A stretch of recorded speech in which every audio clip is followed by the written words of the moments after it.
G'day everyone, it is the Captain and welcome back to the channel. A big thank you of course to each and every one of you that do like and subscribe to these videos and you share them around the world. And in case you're wondering why I'm being a little bit more reserved today, is because it is one of our investigation shows, so we're a little bit more serious on this respect.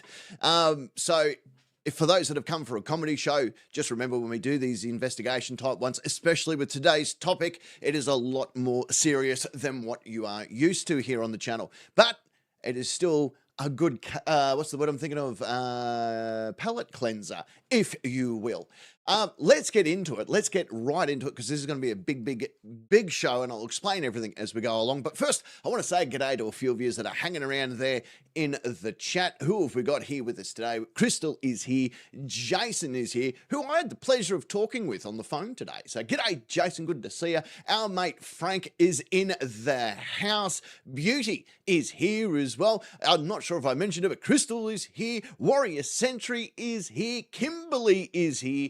Danger, which means that Trouble and Brave are both hanging around as well, which is really, really good.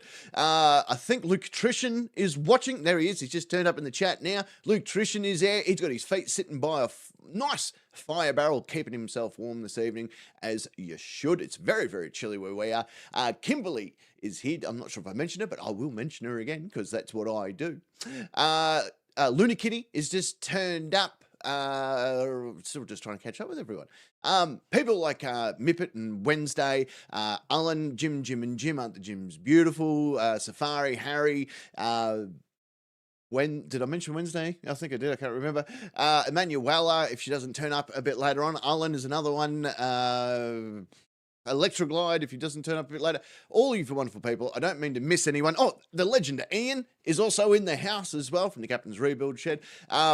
Looks like we've got a full group this evening. And again, hello to everyone that is watching us on replay. Good to see you. I hope that you enjoy this version of the Nightcap, or the Captain Investigates, whatever it is I'm calling it. I can't remember. I've been up way too long.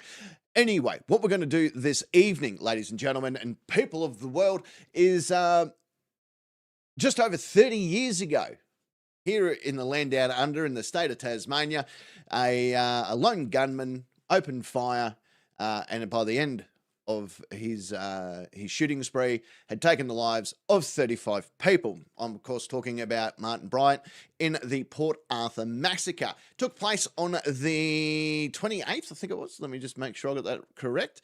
I believe it was the 28th. Yeah, the 28th of April in 1996. 35 people killed. This is a record that hung around. I did write it down. This was a record that hung around until 2011, when the Norway mass shooting took place from Anders Bellring Breivik is his name. He killed 77 people, 67 via gunshot, 8 by bomb and 2 indirectly. Then that was sort of how it all ran. And for those that don't sort of know too much more, the other one after that was the Pulse nightclub shooting. So until those two incidents came off, Martin Bryant hold the record for, you know, most kills in a mass shooting or a shooting spree or whatever you want to call it, with 35 to his name. So that was, it was a day that changed not only Australia, but I think it woke up the world into, you know, like gun violence had always been a thing, but getting it to that level of 35 lives lost. As I said, that was a record that stayed in place until 2011. So however many years that was, 96 through to 2011. It's not a bad run. So after that, you know, being in 2026 now, obviously the records have been surpassed since then. Oh, Wednesday has turned up. Hello, Wednesday. The records have well truly been passed from there. Like the Las Vegas shooting, I think that was like 58 or something like that in America. The Norway one, as I said, that was 77 people, which is an interesting case as well, because like Australia, Norway wasn't known for its gun violence. So That would be an interesting one for us to have a look at and another investigation video, I think, because that was a very interesting situation of how that guy, or that monster, more of the point, went around it. Now, the reason that I want to cover the Port Arthur massacre with a little bit more seriousness today is because I want to do another live stream tomorrow, part 2. Because like every major event that shocks the world, whether it be 9/11, whether it be Sandy Hook's massacre, whether it be Columbine, whether it be any of these stuff, conspiracy theories are not far behind. And here in this land, we're not far behind in that either. Conspiracy theories started springing up real quick about what took place and why it took place. And again, there was a plethora of conspiracies that popped up after the event, everything from him being a patsy to him, not being the actual killer, to the FBI was involved, which is weird because we don't have an FBI here. It was the government just trying to take away our guns, and it was a whole bunch of stuff. Yes, the Australian government bringing in stricter gun laws came into place because of Port Arthur. And the reason that a lot of these particular weapons, like your AR-15s and your AK-47s and even to the smaller lever actions at some stage were an iffy thing, the Australian government clamped down on that. And as a society, we all sort of went, yeah, okay, a lot of gun owners didn't like the idea, and to this very day, a lot of gun owners don't like that idea. And then the Bondi massacre took place earlier, well, was it earlier this year or late last year, when the Bondi massacre, and then gun reforms were in the picture again. But that was the first time since Port Arthur that we had even considered what our gun laws were. Hello to Prime also turning up as well. Good to see you. But this is the thing, like it's not so much the means that has the end result. I want to look at what actually took place in Port Arthur. I want you to see from news reports, from we're even going to look at some of the video of Martin Bryant's police interviews. We're going to have a look at all that sort of stuff. I want you to have an informed decision on what has taken place and what we can put back together of what took place on that day. And then tomorrow, when we look at these conspiracy theories, all of us together can break down why some of them are complete and utter rubbish. And the other thing is I'm going to go old school captain on this. You know what I mean? I'm going to dig deep inside my repertoire of insults to show everyone exactly what some of these conspiracy nut jobs really truly are. And that's what I want to have to do. So that's what I want to do today. I want to show you on the serious aspect of things what happened during the Port Arthur massacre, what was the immediate after effect of that Port Arthur massacre, his interviews with the police, and then tomorrow we're going to look at it again together, but this time with dickhead glasses on. You know what I mean? So we can put on our speculation station hats and have a look at what all these conspiracies are. Do any of them make sense? Do any of them even have a lick of evidence to support their conspiracy theories? Because one of the ones, and this is, it's been over 30 years, only just over 30 years since this incident took place. And still to this very day, people are spitting a whole bunch of crap. I guarantee you that this video, and especially the conspiracy video tomorrow, is going to attract attention from the foil tin head wearing dudes that patrol YouTube, wanting to pick a fight because some mate of some friend of some aunties told them that a friend of hers, who was part of the knitting club, happened to talk to a guy that heard it on the radio, who then heard it from a drunk guy at a bar, that Martin Bryant didn't even have blonde hair. You know what I mean? So that's how this crap conspiracies get underway. There's zero evidence to support half of what these people are talking about, let alone a full version of it. So that's what I want to do. I reckon it'll be a great idea to have a look at the whole Port Arthur incident. Then you guys can make your decision when we look at these conspiracies. Are any of them true? Because I can guarantee you, no, they're not. Right? you will see with your own eyes, you will hear with your own ears, except for if you're blind or deaf, what took place on that day. We're going to look at everything. In fact, there's an excellent not a collage. What's the word I'm thinking of? Compilation. There we go. There's the word I'm thinking of exactly what took place through the lens of Channel 7 News. So Channel 7, who reported on the incident here in Australia, this is a collection of their news reports as it was happening right through until what took place in the Australian government and whatever took place with the Australian gun laws. Now, we can have the gun laws debate until our faces go red. 50% of people are going to agree that the gun laws were great. 50% of people are going to disagree about gun laws. That's just how that subject works. So that's what I want to look at. If you guys are happy with it, I reckon we give it a go. And if you're happy and you feel like you enjoy this type of live stream, then we're going to do more of them. We're going to get back into the investigations, going to get NCR News Network back on the show, and we're going to keep going with some of these investigation videos from time to time as well. So the floor is yours. The floor will be mopped by me, and we'll have a look as we go along. So let's switch over to our view. Now, before we bring up the video, I do want to give a little bit of background for what took place. This is the nuts and bolts. Hang on, I'll go back to this video. The nuts and bolts of it, obviously, Martin Bryant had a bit of an issue. There's trouble right there. There's trouble. Hello, trouble. What took place on that day of the 28th of April, 1996, Martin Bryant went to a little property called where was it? I did have it here. Seascape, which was like a bed and breakfast, or what would be now referred to as an Airbnb type thing, and opened fire. He killed 2 people there. He then drove into town, and that's where the majority of lives were lost. He then took someone hostage, or 2 people hostage, and then held himself up in another establishment, and then set it on fire. He was the only survivor, coming out with some severe burns. He then was sentenced to life imprisonment in Tasmania, to where he remains today. That is pretty much the crux of it all.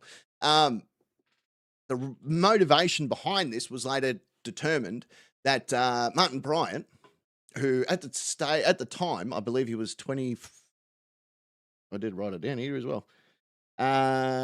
He was. Where did I write it down? Didn't write it down. Anyway, it was about 23 or something along those lines. He wasn't very, very old at the time of the shooting. And I think he was 23. Oh no, 25. There you go. He was 25. Oh no, hang on a minute. He was a bit older.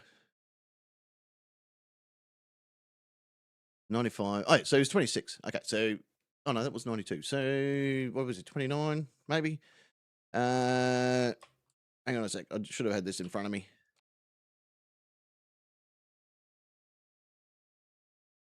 "23 years of age." There you go. I was right. So he was 23 at the time of the shooting. He had come into money because he was dating a relatively rich chick, and she left a little bit of inheritance to him when she passed away, about $570,000 that was left. He used that to go on trips, etc., etc. Martin Bryant's father wanted to purchase the bed and breakfast Seascape back in the day, but Nolene, also known as Sally, and David had bought the property before the father could ready his finances, much to the disappointment, etc., etc. And then, g'day, Beck, how are you, Dom? And anyway, his father ended up taking his own life in suicide because of all these different issues. So he then just had revenge on his mind because he blamed the new owners of Seascape with the demise of his father and all that sort of stuff. So and that was roughly the motivation behind it, hence why he went there first. So anyway, let's have a look at the news reports. Let's find out exactly what took place as it kind of happened at the time, and we'll go from there. Let me bring it up. But did he? This is going to be the question.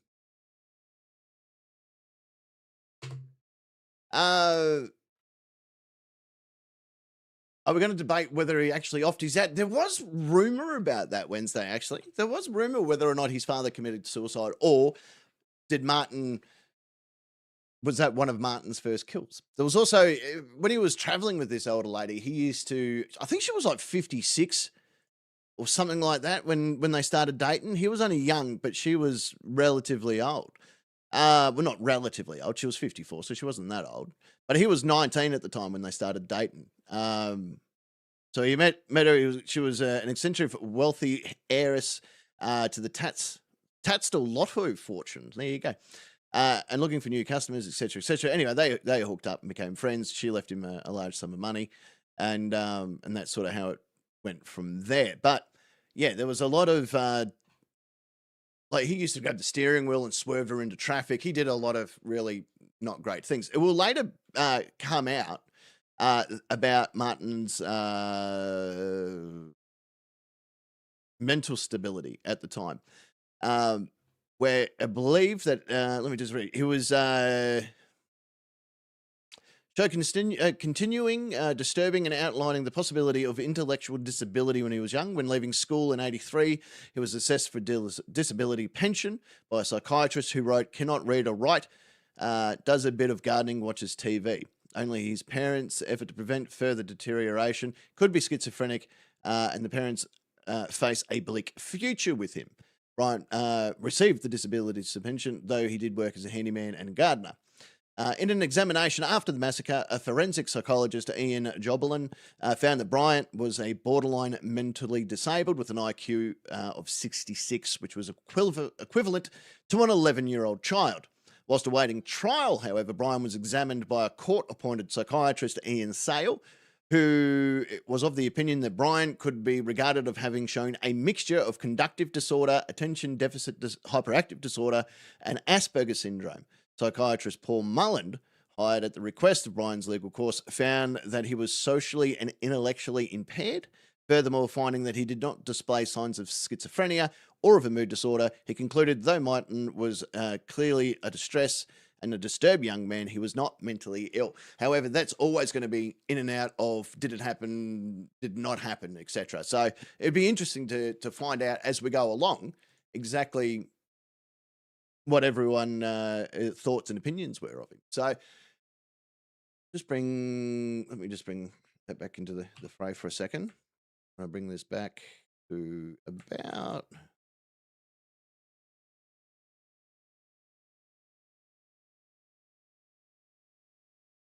up there. We'll bring this up. Now, I want to start this literally as the footage. Oh, sorry, this is Channel 9's news coverage. I do apologise. I kept saying Channel 7. It was Channel 9's coverage.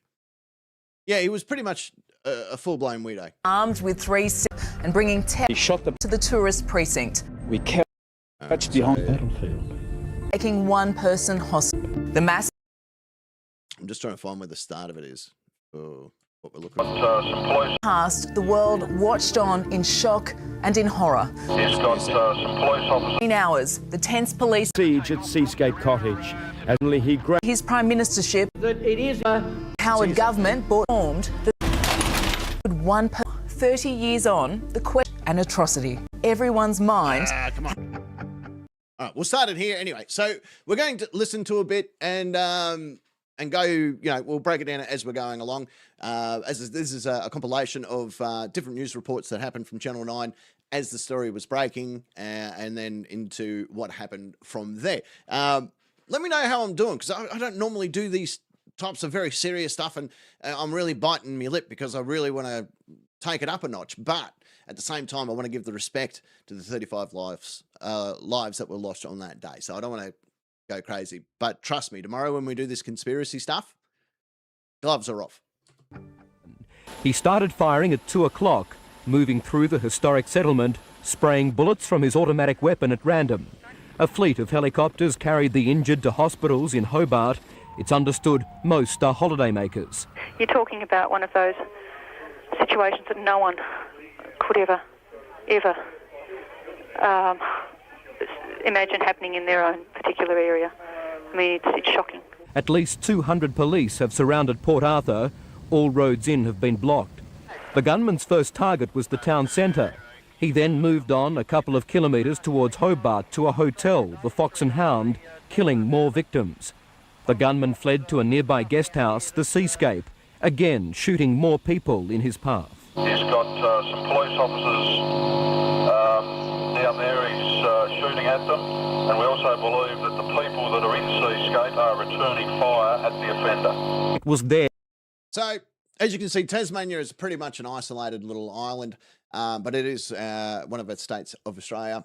Port Arthur, which was, I believe, a penal colony at one stage, which was a historic site. So it was not rare to have tourists from all around the world go to Port Arthur to have a look at the historic events or the historic buildings and so forth down in that area. Sadly, these days, it's now a visit for a completely different reason. G'day, Mike. Good to have you here, son. Good to see you. Yeah, just over 30 years, 28th of April, 1996. I remember when it happened. We were having a conversation on this earlier.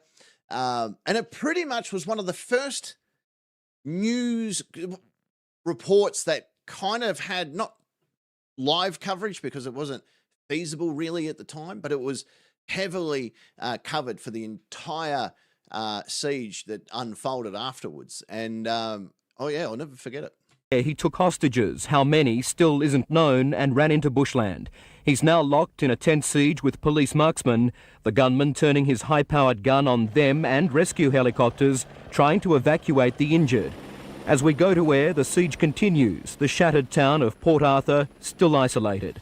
And so, as he just said, not only was he taking shots and taking the lives of many tourists and locals, he was then shooting at the ambulance officers. He was shooting at the helicopters that were trying to rescue these people. This is a man, and I use that term very, very loosely. This was a monster who had one objective on this day, and that was to take as many lives as possible. G'day, Pretty in Pink. Good to see you. He will later, and you will hear this in the police tapes, you will hear when he starts asking about the number of victims. I won't give too much away. I haven't watched all of the tape, I'll be honest with you, because I only got into it a few minutes and went, I want to watch this with you guys. But you will hear how he responds to the questions of what took place on the 28th of April. like the rest of Australia, And as it was unfolding, what's his tally? That was relatively important. its residents tonight are asking why. With every hour that passes following the massacre, the death toll rises. Slowly, residents are leaving their besieged town of Port Arthur, the scene of Australia's worst massacre. Some spoke to the young gunman before he started firing. Almost unbelievably, it seems his anger was directed at tourists. He said there's a lot of wasps around today, there's not many Japs here, are there? And then started muttering to himself, and then walked inside, and that's when all the gunshots started going off. So that should tell you straight away what he was looking at. Not many wasps around today. And, but plenty of Japs. So in other words, he was wasps were the white Anglo-Saxon Protestants. That's what wasps are. And when he realized there wasn't many of them, there was plenty of Japanese people. However, he went, well, you heard. Here I am, bloody, trying to do a commentary over the top, but let's continue. Those lucky to escape the gunman's aim spent an anxious 6 hours trapped in the sealed-off district. Everyone was screaming and running, and we all was piled into a house. We heard all the shooting, bam, boom, bam, and then we found out was 4 dead here, 2 dead there. What? It's unbelievable. It's believed the gunman is heavily armed with enough ammunition to hold police at siege for many hours. He still has 3 hostages in this cottage. A better description of the gunman is emerging. He's believed to be about 19 with blonde hair. Police are yet to search many of the areas the gunman stalked, which leaves the terrible possibility that many more may have been killed. Area is safe. 10:42 a.m. So this is the next day. We're now looking at 10:42 a.m. the following day. That's how long the siege went for. I believe the siege went for about 17 hours, not including the massacre, just the standoff with police at the end there. So that should give you an indication of, one, how the state of mind can change in a person for a different length of time. And two, just exactly the situation that the police were facing.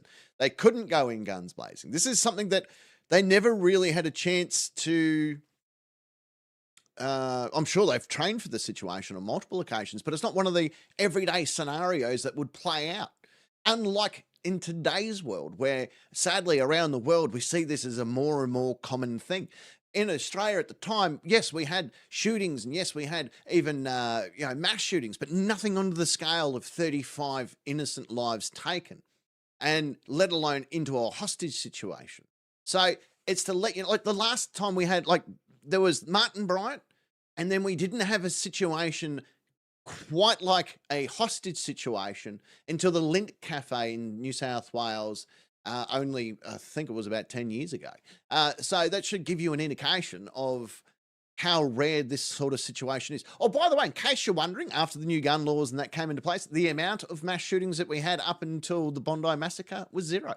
And then the Bondi Massacre came into place. Hence why I'm saying that everyone can have an opinion on gun laws and whether you should own a gun, when you shouldn't own a gun, what are the rules and regulations behind a gun. I'm not here to debate that with you, because 50% of you, as I said, are going to dislike gun laws and 50% of you will not. So we're all going to buck heads, and I don't want that. I want the attention to be on the 35 lives that are lost, the information that you're getting from the news right here, the information that we'll hear directly from Martin himself. And then tomorrow, as I said, using the information that you already have, we can make educated decisions on some of these conspiracies. Australian Eastern Time, the worst single random killer in history, is brought to Royal Hobart Hospital. He is strapped face down to a stretcher. His back has been burnt, but he will live. He is the only one to emerge from the blackened ruins of the Seascape Lodge, a quiet bed and breakfast near Port Arthur in Tasmania's remote Imagine how the nursing southeast. staff feel. Do they have the offender in custody, over? Yes, can confirm. Here, protected by 3 hostages, a young man and the lodge's elderly owners, David and Sally Martin, he held out for 17 hours, firing shots at random, keeping at bay a swelling army of elite police. Throughout the night, cars leaped north across the roadblocks, carrying faces shocked and sallow. You're spot on. As the story unfolded, as Mike pointed out, there, a mother, a baby, and a young child were taken in an instant. And there is more and more stories like that unfold as the news starts to piece together exactly what was happening. The first 2 reports that you saw there was still very raw. It was happening at the time and then the next day. So the information that we're getting is literally what's being given available by law enforcement, because the age of social media didn't happen. We didn't have Twitter, we didn't have X, we didn't have Facebook, we didn't have TikTok, we didn't have Instagram, we didn't have any social media, and let alone internet at the time, to get on there and go, oh my God, there's a mass shooting, you're not going to believe it. We weren't getting what in this day and age is up-to-date information as the scene is unfolding. While hundreds of police reinforcements moved up the line. Soon after daybreak, amid more bullets, a plume of smoke above the trees. He had set his sanctuary alight. He kept shooting even as the building blazed around him until, his hostages dead, his own clothing ablaze, he finally staggered out. Only then, when the police at last were convinced he no longer had a gun in his hand, did they move forward, smother the flames, and take him into custody. His hostages became victims 33, 34 and 35. He had shot more than 50 people. Much of the mad frenzy was captured on tourist videotapes, the gunshots, the panic, the bewilderment, the emergency services struggling to deal with something within their training but beyond their comprehension. This afternoon, police lifted the official veil for the most sombre media tour imaginable. The distant view of the cafe where the carnage started, 20 bodies remain in there, officially unidentified, in limbo. The shooting so unprovoked, many of the victims are still in their chairs, slumped over their cafe lunches. I've never been involved in war, but I could think of nothing that would describe an incident such as that inside this place as the product of war. It was horrific. From there... Imagine that. Imagine you are law enforcement. You are only responding to the situation that's unfolded. All you know is a gunman has taken lives. That's all you know. Until you get inside that cafe and go, shit, and you see it with your own eyes, 20 deceased members of the public slumped in their chairs, spread on the floor, and nothing from what could only be accumulated as pure panic and pure destruction. It's the picture. It would be even harder to try and describe. The gunman killed 3 in and around this tourist bus. The mother was carrying the 3-year-old baby when they were both shot, and the 6-year-old ran away trying to escape and was shot in the process. The terrible poignancy of the clustered blankets so close together.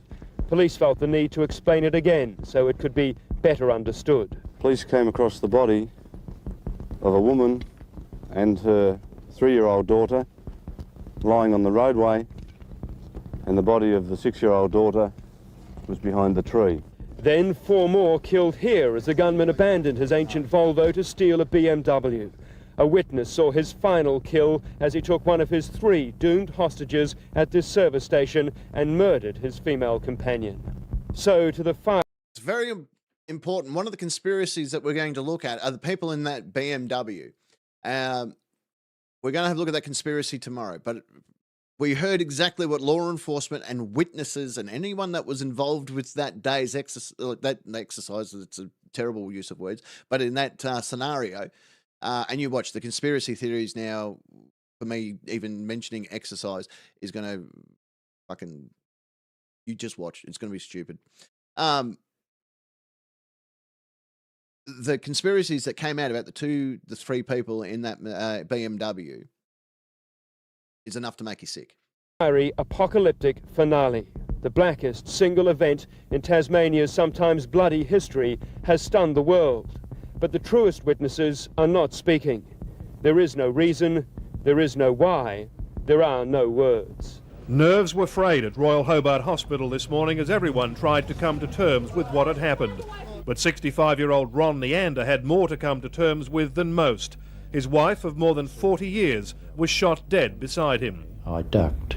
He mustn't have seen me because he didn't come my way, but he went the other way. And of course, in the area where my wife Gwen was, 5 were shot dead there. Mr. Neander said the gunman fired from the hip in what looked like a scene from a Rambo movie as he mowed victims down indiscriminately. It was a battlefield. Okay.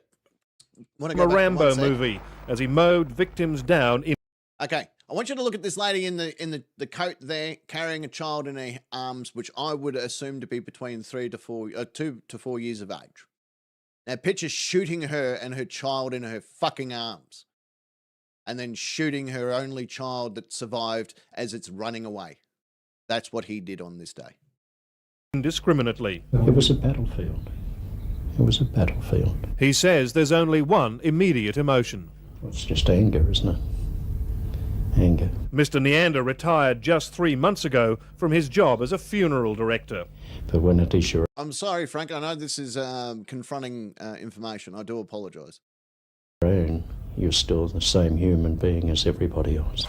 Last night, within hours of the massacre, more than 100 people had to be taken for trauma counselling at the nearby police academy. Today, there was more of the same. The clergyman who's counselling many of the victims says they should take every opportunity to talk about their horrendous experience, because that's the best way to neutralise their anger. Anger will often turn into some form of physical sickness, and this needs to be just slowly removed from them. Even experienced staff at the hospital had to be counselled as the horrendous death toll kept rising. The numbers just kept on growing, and so did the disbelief. Amid the carnage, though, tales of heroism. One couple and their children owing their lives to a woman who warned them to duck, only to take a direct hit herself. We couched behind the cars. He went back to the bus. He shot the bus driver and the people there. And in that action, he also wounded a person called Bridget Cook, who warned us of him. If it wasn't for Bridget, we wouldn't be here today. For Ron Neander, though, no escape from the agony of the days ahead. Well, the next will be the main point, of course, the funeral. and then the grieving will start again. As police try to figure out just what drove the gunman, today they went to his inner city Hobart home. It was a slow and deliberate search. Inside they found another stockpile of weapons. Prime Eye, excellent question. Martin days in prison. Let me just have a quick look for you, because I know roughly where he is. If it's anything like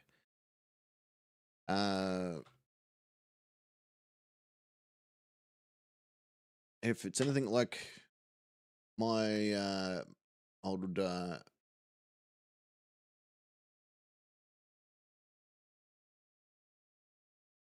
he's been attacked a few times with cleaning fluids and other bits and pieces. He's currently incarcerated in a maximum security facility in a Resden prison complex in Hobart, Tasmania. He's serving 35 current life sentences plus 1,652 years without the possibility of parole.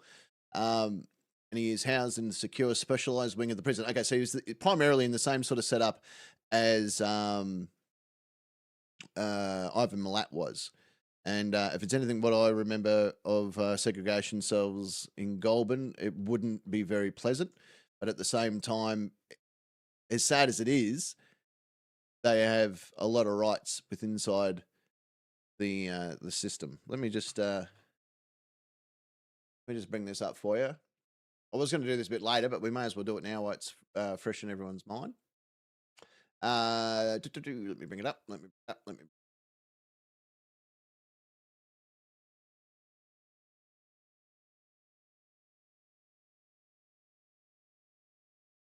Okay, so we'll bring up this. This is pretty much his morning routine. This is a 15-man misery unit for the mentally ill prisoners. So he's up at 7:15, which would be a what's known as a muster or a roll count and all that sort of stuff. Prisoners receive a plastic bag of cereal, 7 packets of sugar, 3 packets of international roast and some jam, and then they have their lunch. Brought in via trolley. He gets recreation in the yard and board games and other activities such as art. Other activities such as art are often not offered. Control inmates wear black and are subjected to head counts throughout the course of the day. So he's in a 2x3 cell with single blanket, pillow, and sheet. Trying to subsist that he uses, so obese these days that he now has 3 mattresses because he's a fat bastard. Reinforced backing on the toilet, preventing escape through plumbing. Other features, there's a visible toilet, obviously, the 32 centimetre TV, a desk and a bookshelf. His shower has just that as a privacy screen. And that's pretty much it. That's all he gets. And that's all he deserves. It's very rare for me to go a death penalty case, but in this case, 100% a death penalty case. He shouldn't be walking this planet. All right, we'll go back to the video. Yep. How are you guys liking this type of style, by the way? You're happy with everything so far? I know that this is a lot different to what I'd normally sort of do and all that sort of stuff, but I think it's important, as I said, in order for me to cover these conspiracy theories, it's important for us to know what happened. And the reason, as I've mentioned at the beginning for the program, for those that are only just joining us, the reason that I'm doing it this way is the seriousness of this event. So that's why I'm doing it. That's why I'm doing it this particular way. Wednesday prefers this particular style. Well, this is good because I want to do more like this. I want to show you that I'm more than a what you normally see on the other channels. I'm more than just a silly Billy. I can show you and give you my information as a former prison officer. Hopefully something behind the scenes, so to speak. The gunman had lived here for just over 12 months. Before that, home was the small township of Copping, just 50 kilometres from the scene of the massacre. In 1991, he was befriended by an older woman, Helen Harvey, and moved into her isolated farmhouse. The gunman left Hobart, apparently because of family problems. Miss Harvey died 2 years ago in a car accident which left the gunman with permanent injuries. He did, though, inherit her property in Copping and several others in Hobart. Some months later, his father was found dead in the farm's dam. It's believed he committed suicide. It was after that tragedy the gunman decided to sell up, much to the relief of his neighbours. I'm very happy actually, because Mum was very, like, mother lives by herself and she lived next door. She used to be very upset about him. Those few locals who knew the gunman say he was a man to be feared. He would sleep all day and roam at night.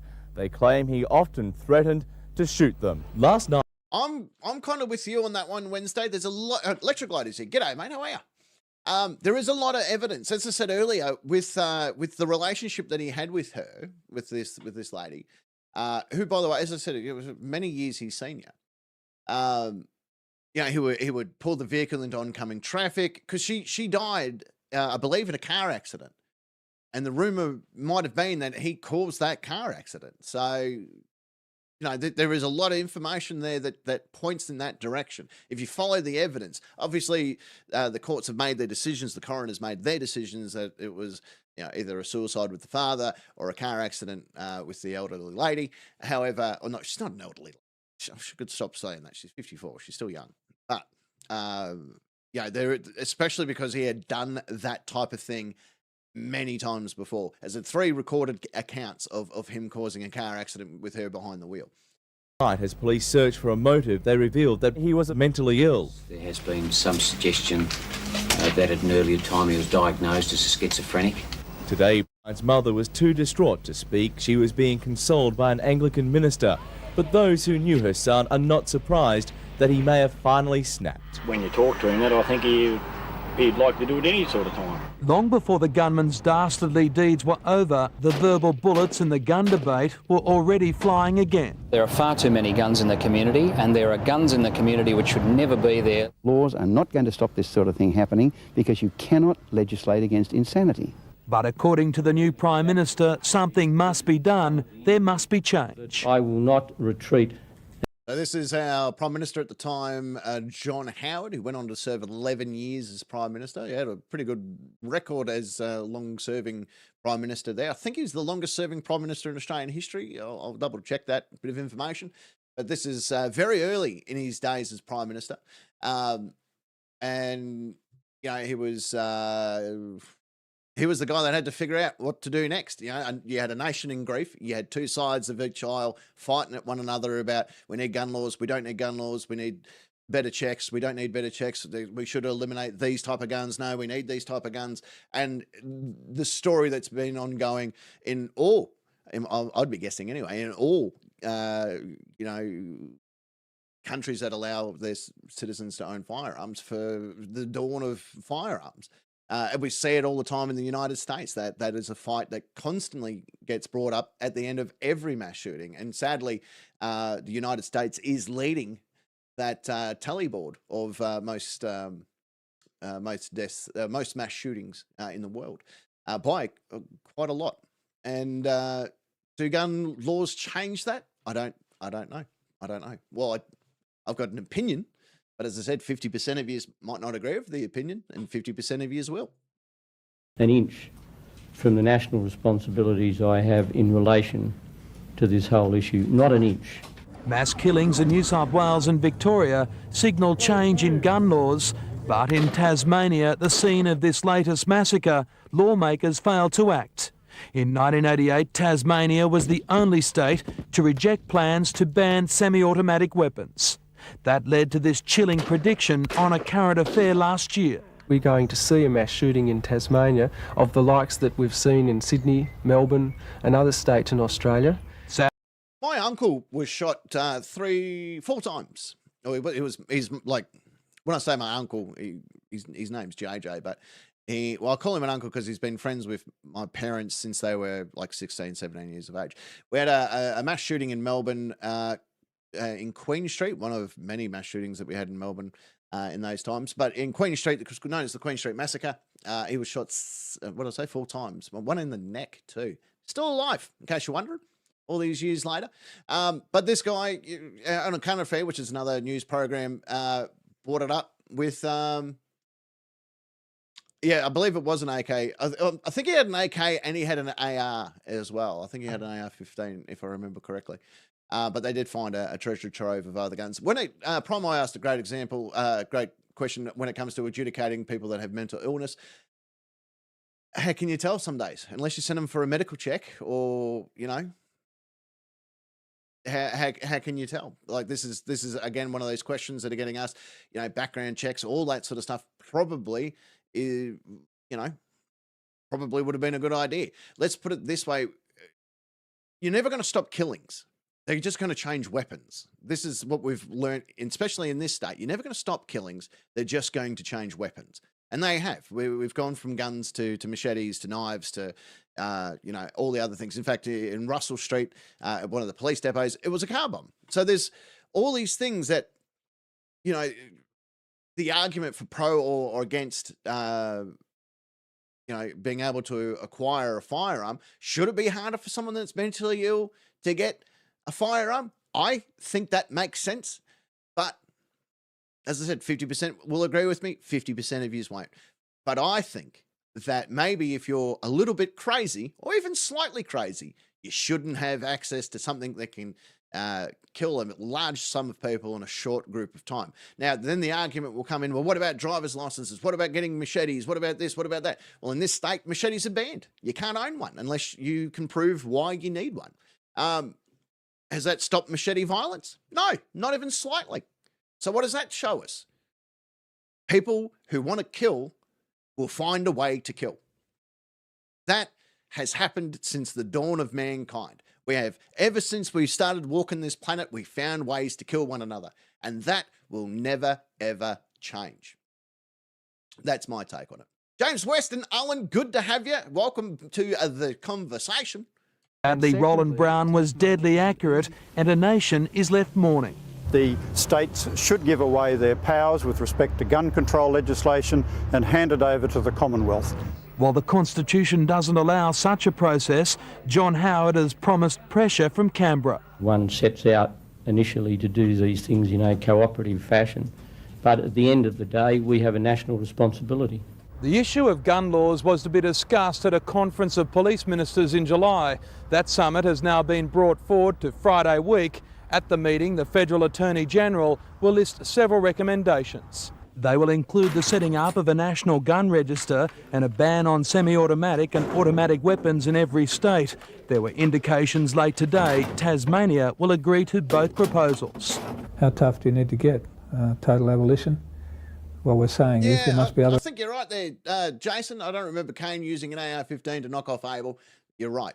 But it does prove the point a little bit, doesn't it? That people will find a way to kill one another because that's what we do. It's not a great reality by any stretch of the imagination, but how many times have you been in a situation where you go, oh, I'll fucking kill that guy? What happens one day you decide that that's what you want to do? You'll find a way. Other answers, and we'd like to be part of finding those other answers. In previous tragedies, the talking has brought few results. Whether this massacre prompts anything different, time will tell. The bizarre new twist came to light today as police discovered and removed the body of the third hostage from the burned-out Seascape bed and breakfast. We're now 2 days after the massacre. 1 day removed from the Seascape burning down.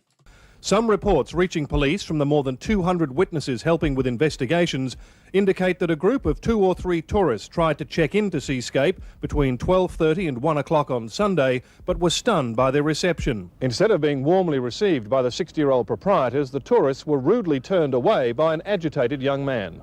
That is, of course, the point of our investigations, is to determine that. This new angle would explain why, when he was slaughtering everyone he came across on his way back to Seascape from the tea house at Port Arthur, he took one hostage, possibly because the elderly couple who lived there was already dead. Well, that's as good a possibility as any, that he went...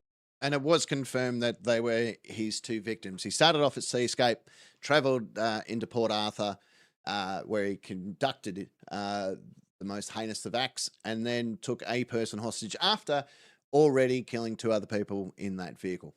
To the house first, shot those people, and then went to the historic site. At the tea house, where 20 people perished, police were still busily taking forensic evidence today, as the first group of grieving relatives paid a visit to the place where their loved ones perished. They placed a floral tribute on the steps. The tourist resort will not reopen for at least a week. The tea house itself is expected to be demolished after the gunman's court case concludes. Meanwhile, as the bodies of the victims at Seascape Guest House were being removed in makeshift coffins, the possibility was dawning that they could have been the first victims, an hour before the bullets started flying at Port Arthur. That is a theory that could have some basis to it. As the investigation continues, Walter Mickatz from Tasmania is preparing to bury his wife and his 2 young daughters who were killed in the shootings. A close friend of the family has revealed Mr Mickatz is struggling to cope with losing wife Nanette, 6-year-old Alana and 3-year-old Madeline. The emptiness that he must feel, that there's nobody probably that could comprehend that anywhere. The deaths. And I think that guy's spot on. I wouldn't know what to do with myself. And I hope to this day, touch all the wood, I'm never in that situation where I have to say goodbye to my family. And so you can just look at your screen. Like that's all we need to say. Look at your screen. Of the mother and the 2 little girls, one as she tried to hide behind a tree, particularly horrified police who found their bodies. It was over 200 years ago. There was a lot of atrocities that happened at Port Arthur, wasn't there? But nothing would be anywhere near as gruesome. Like many of the victims, Tony Kiston was a tourist in Tasmania. Enticed by the serenity, it was the perfect holiday for his wife and 2 sons. He was among the first killed in the restaurant. A Summerhill Salvation Army soldier, he died shielding his wife. Just before he died, he was lying in his wife's arms and he said to Sarah, I'm going to be with the Lord. 28-year-old Zoe Hall from Kangaroo Point was shot when the gunman stopped her car. For the young lawyer, the trip to Tasmania was a spur-of-the-moment decision last Friday to attend a party with friends. Jim Pollard from Brunswick Heads was due home this week from a 10-day trip to the Isle. Police believe the war veteran was shot in the restaurant car park. These are just 3 of the victims people remembered in prayer last night in Hobart, a simple service to deal with grief. No slick words, but hang in, hang on. God is there. Is that Cardinal Pell? Is that him? Other Australians in the chat. Is that Pell? Lapel or whatever his name was, the bishop that got he got done later in life for not being a nice bloke. No, not him. Yeah, it looked like him, but it's not him. Okay, cool. For us. And as many start what could be a very long grieving process, flags across the country flew at half-mast. He just looked like him, didn't he? At the opening of federal parliament, a tribute from the Governor-General. And for those that are wondering what a Governor-General is, they are the direct representative of the monarch, which was the Queen at that particular moment. So he oversees Parliament on behalf of the monarch. So the Prime Minister's in charge, but at any given moment, if if the appeals or whatever, and it has happened only once in Australian history, the Governor-General can remove a sitting government from power. It's only ever happened once to a Prime Minister called Golf Whitlam, and the Governor-General was petitioned, made the decision, and his party, not just him, but his entire party, was told to vacate their positions, and someone else was brought in. It was Pell, wasn't it? I got 2 no's and 1 yes. Sympathy, which all associated the Order with of the Australia Parliament around his neck. That's an AM. feel for those affected Or is it by the Tasmanian tragedy. And in State Parliament, a rare moment exactly of silence. Right. That was his famous words upon leaving government. God save the Queen, because nothing will save the Governor-General. To honour the victims. From Dunblane, a community still mourning the deaths of its 16 schoolchildren, a special message of support. We stand beside you in a shared grief. Evil has united the people of Dunblane and Port Arthur. They're suffering on a scale that only they know. Hang on a sec. Let me get a bit more information on Dunblane for you.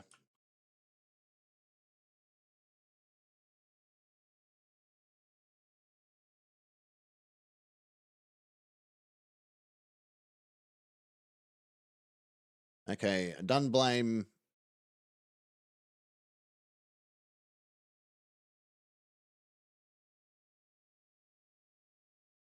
That was in Scotland, wasn't it? If I remember correctly, in Scotland. 16 pupils and their teacher were killed near Stirling in Scotland. Gunman Thomas Hamilton killed 16 pupils and 1 teacher and injured 15 others before killing himself, and remains the deadliest mass shooting in Britain's history. There you go. Didn't know too much about that one. But that happened in 1996 as well, 13th of March to be precise, so not even a month before Port Arthur came into play. Or just, yeah, not even a month. Oh no, just over a month. So, yeah, 28th of April. So 13th of March 1996, 43-year-old Thomas Hamilton killed 16 pupils, 1 teacher and injured 15 others before killing himself, remaining the deadliest mass shooting in British history.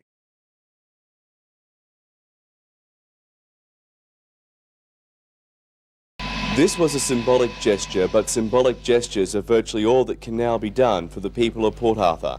The Prime Minister, with the opposition and Democrat leaders by his side, a sign that Australians everywhere are with this grieving community. We're all mothers and fathers and brothers and sisters and friends and neighbours first and foremost, and I think that's what we bring with us. As the 3 leaders spoke with residents and survivors, they heard stories of bravery, of the pain and suffering now being felt so deeply. It must have been an awful moment in their lives, and they deserve our understanding. Today, staff from the historic town spoke publicly for the first time. Paul Cooper, a tour guide, raced to the cafe as the terrifying rampage was only just beginning. We're here to try to find people alive.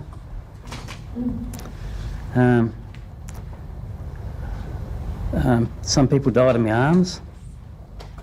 Wendy Skur, a trained ambulance officer, went in search of James Weston. I think Chris Rock said it best in one of his stand-up specials. You can keep your guns, no problem. Keep your guns, but make bullets really expensive, like $50,000 a bullet. Because then, as according to Chris Rock, there will be no more innocent bystanders. I don't think truer words have been spoken, to be honest. I know he did it as a comedy routine, but the message remains clear. Make the bullets more expensive, and the chances of innocent people getting killed would dramatically decrease.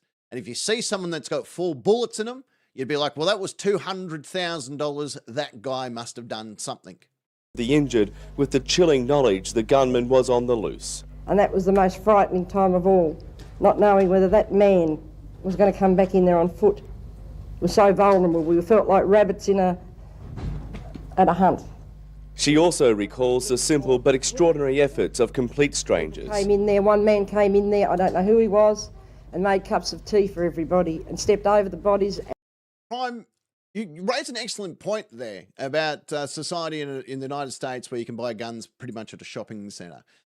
When I lived in America, I was only allowed to own 3. 3 as a fucking tourist. Couldn't legally drink in one of your pubs, but I could own 3 firearms as a tourist because I had a social security number. And went and made cups of tea. They're the little things I saw, the good things. The tourism town will close for the next 2 days as residents hold their own private memorial. I don't blame you, Alexa Globe. Port Arthur. And I don't blame anyone that owns a gun, especially in the United States. Like, you're allowed to do it, you do it. If it's for protection, whether it's for because you like guns, whatever the situation is, if you're allowed to do it, you do it.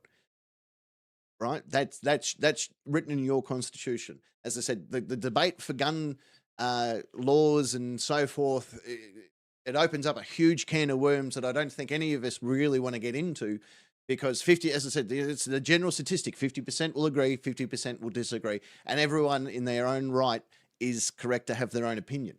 And that's what makes, especially the Nightcap, an excellent little society of people. We're a big group of misfits that come together like a bag of mixed candy, and it's awesome. And, I'm not going to lie. I like guns. I do. I like guns. I think they're great. I like looking at them. I like firing them. I like the textures of them. I like all of that stuff. But at the same time, I don't like shooting people. That's not something that I like doing. And there's a handful of yous out there that know why I don't like shooting people. But that being said, I understand why people like guns. I understand why people carry guns. You know, I've got replicas. Absolutely. I'm getting my Victorian fire license so I can go hunting. There's things that I like about firearms, right? Unless you have to shoot somebody, it is a defensive mechanism. And you don't have that firearm and it's you or them, I get it. I understand. Will reopen to the public on Saturday, but the shops will be closed. There'll be no tours.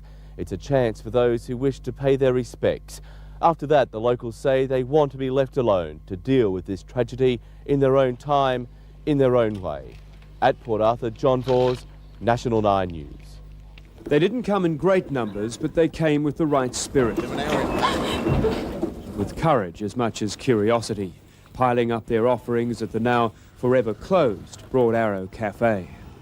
Many came with their children, 4-year-old Frederick visiting with his dad.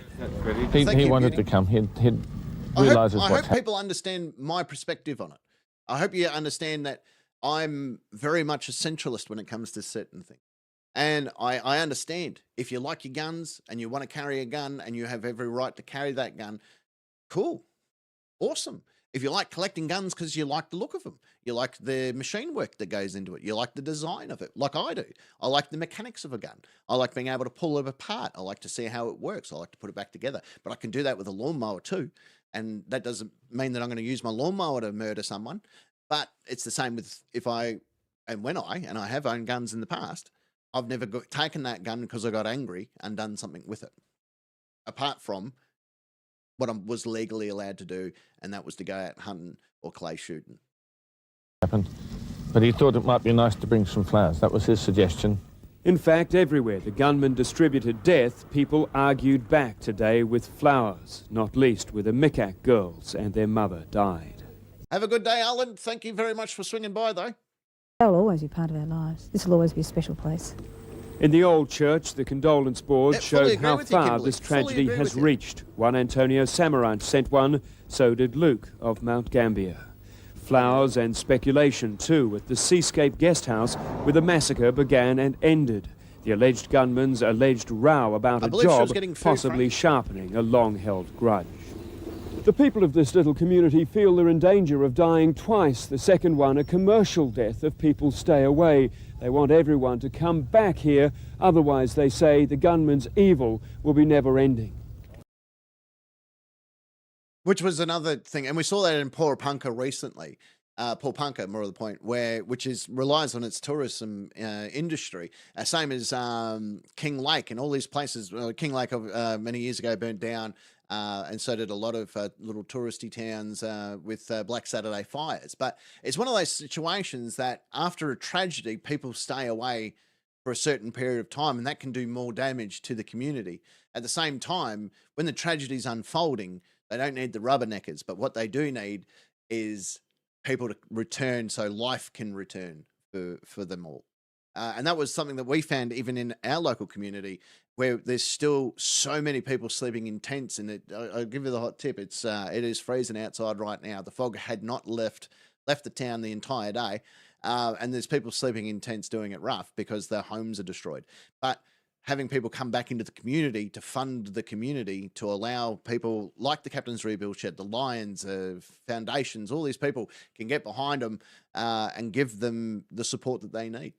But that's the same in this situation with Port Arthur. It was a tourist town. Tasmania in general is a high tourist area. So they needed the tourism to come back. So as the news reporter just stated, they wouldn't die a second death. And that, that should ring true. I'm going to stop it here. We're going to take a little break. Right. We're going to take a little break for a minute, and then we're going to come back. And when we come back, we're going to have a look at the police interviews with Martin Bryant. The rest of the compilation goes on to talk about the recovery into the town. It will cover more about the gun laws and what came out of the Australian government at the time. And we did get strict gun laws. I think everyone around the world knows that now. It's been 30 years. And we're still having that conversation about gun laws. Let me just bring it up. Okay, so the government reaction. Here we go. Following the spree, the Prime Minister of Australia, John Howard, led the development of strict gun control laws within Australia and formulated the National Firearms Agreement, restricting the private ownership of semi-automatic rifles, semi-automatic shotguns, and pump-action shotguns, as well as introducing uniform firearm licensing. This was implemented with a bipartisan support by the Commonwealth, states, and territories.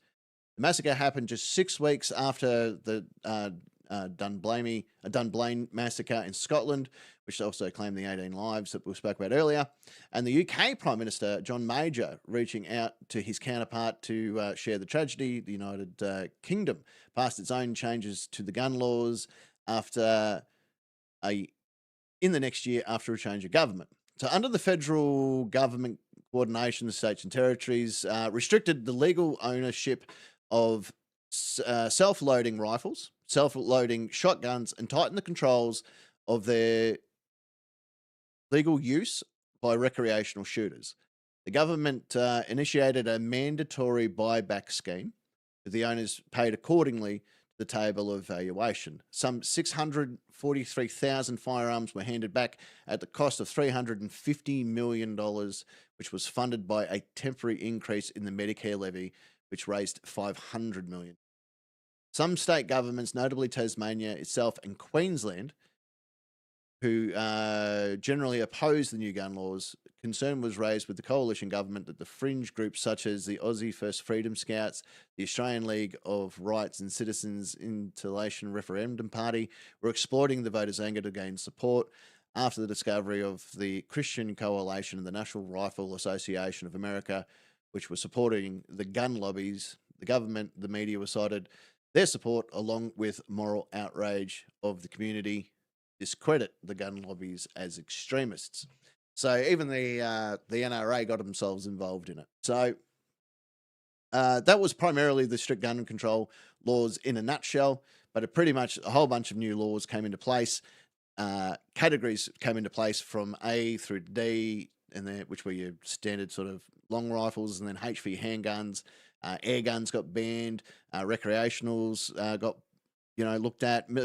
Restriction on military weapons such as machine guns, rocket launchers, fully automatic self-loading rifles, flamethrowers, and anti-tank guns in some states were deemed no-goes. In certain antique firearms, including muzzle loading, black powder flintlocks, and manufactured before January 1st, 1901, can in some states be held without a license. In other states, they are subject to the same requirements as modern firearms. Even in this state, you can't own a metal replica of a firearm without having or you can't own a metal version of it in general. And any other toy gun has to have a orange tip on the barrel to determine that it is indeed. They can't look real, in other words, is what the Victorian government agreed to. So that's what happened dominantly with the gun laws, the situation that unfolded. So to sort of recap it all, we'll go back through it. We'll start off. He went to Seascape,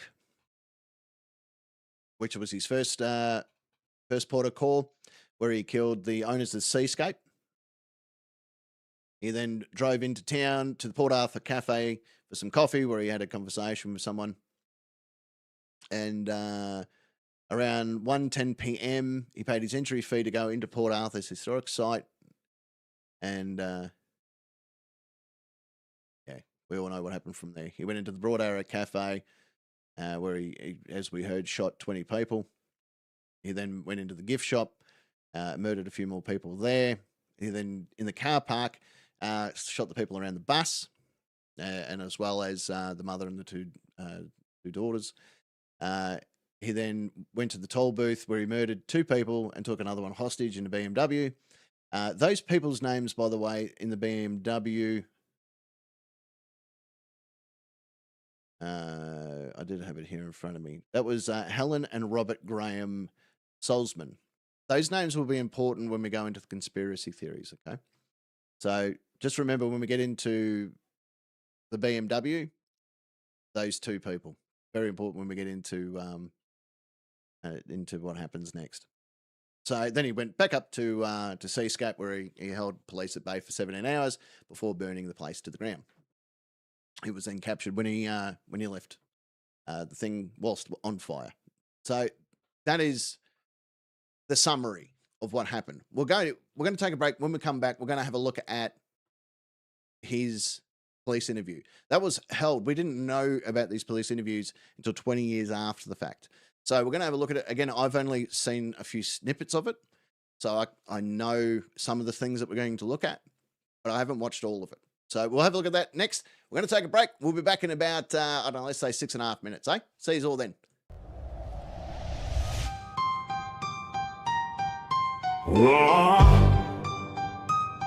Yeah. Floods on the screen, cities underwater.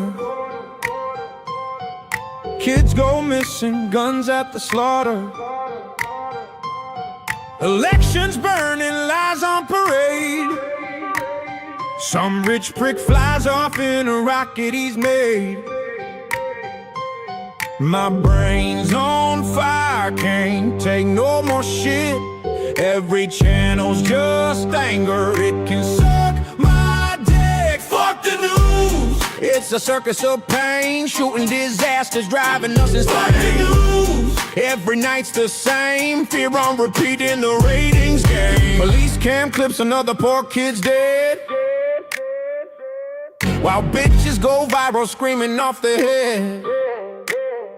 Oh, war in the east, bombs in the west. Meanwhile we see kids in bulletproof vests. They feed us death like a 5-star meal. Spoonful of panic with a corporate seal. It's a goddamn joke. Climate's on fire, but they sell you coke. It's a demon's feast. Profit off the chaos, the blood, the disease. Coming up next, another virus strain.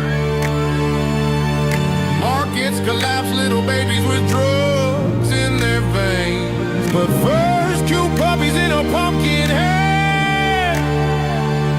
And a weather girl sexy with a brand new red. Hurricanes, riots, leaders who lie.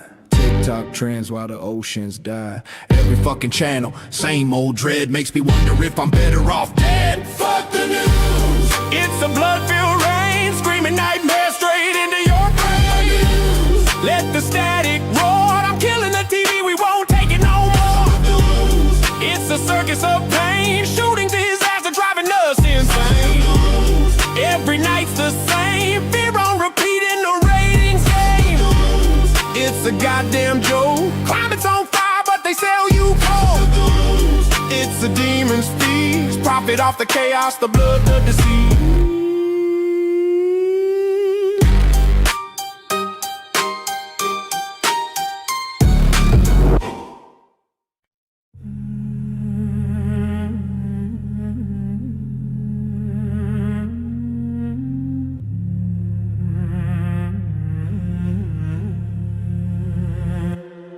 We carved our names in the tree by the creek.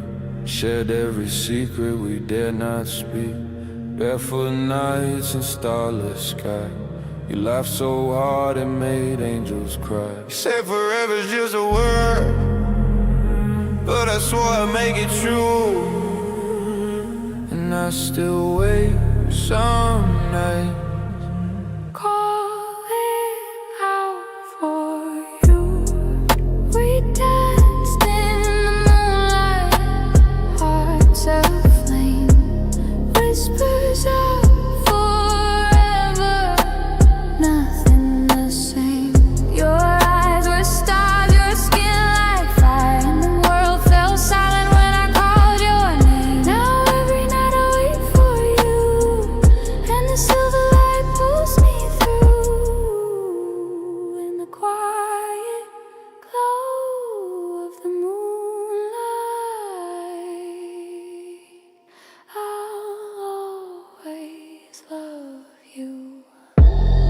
Slick road, the headlights glare. The world moved on, but I wasn't there.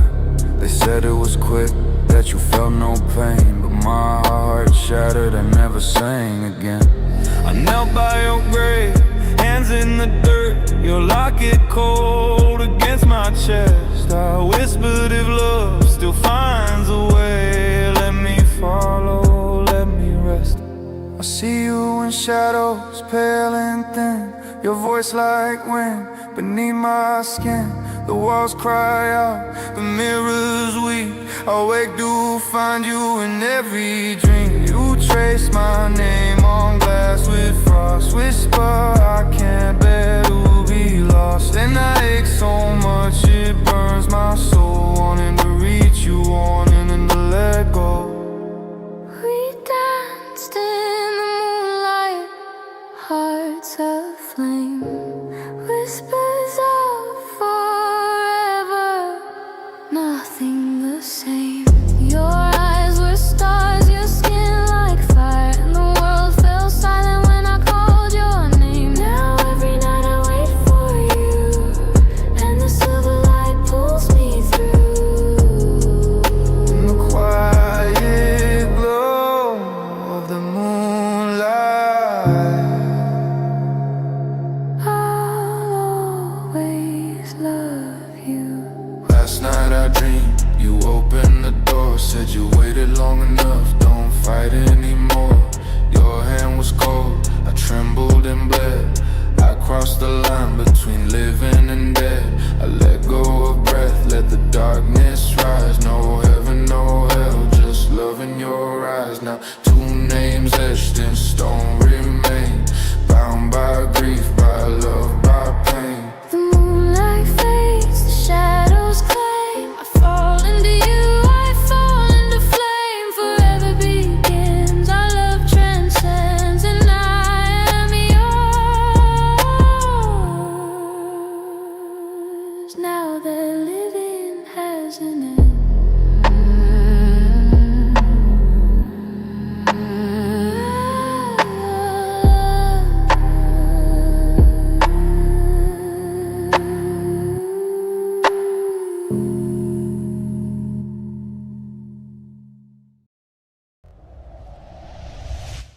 Oh, there you go, ladies and gentlemen. I forgot I wrote that song. I can't remember what I called it, Haunting Your Dreams or something along those lines. See if you can remember what the story was out of that song. See if you can figure it out. You listen and you find it's a beautiful tragedy, that song. I remember writing it thinking, this is a beautiful tragedy. And then I just kept writing and kept writing and kept writing. I knew how I wanted it to end. I knew where it was going to go, but I didn't know how I was going to get to that part of the journey. And then the end verse comes in, and I went, gotcha. Now I know where I'm going.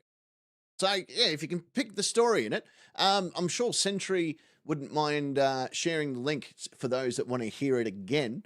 I think it was called Haunting My Dreams, if I remember correctly. But yeah, there's the story's in it. If you follow the lyrics, there's a beautiful story there. And I'd love to see if anyone can decipher the story. I know there's a handful of people that get it. Thank you very much, Brave. There you go. Round of applause for Brave, ladies and gentlemen. One of the most intelligent young men I've ever had the pleasure of talking to, and he watches and listens quite regularly. The son of Danger and Trouble. Brave is the name that he goes by. But yeah, it's cool. That's awesome. He really wants that one on his playlist. Awesome. I'll see if I can find it. I'm sure we can find it. But it's and the one before that called "Fuck the News." I wrote that one too. And that one's pretty self-explanatory.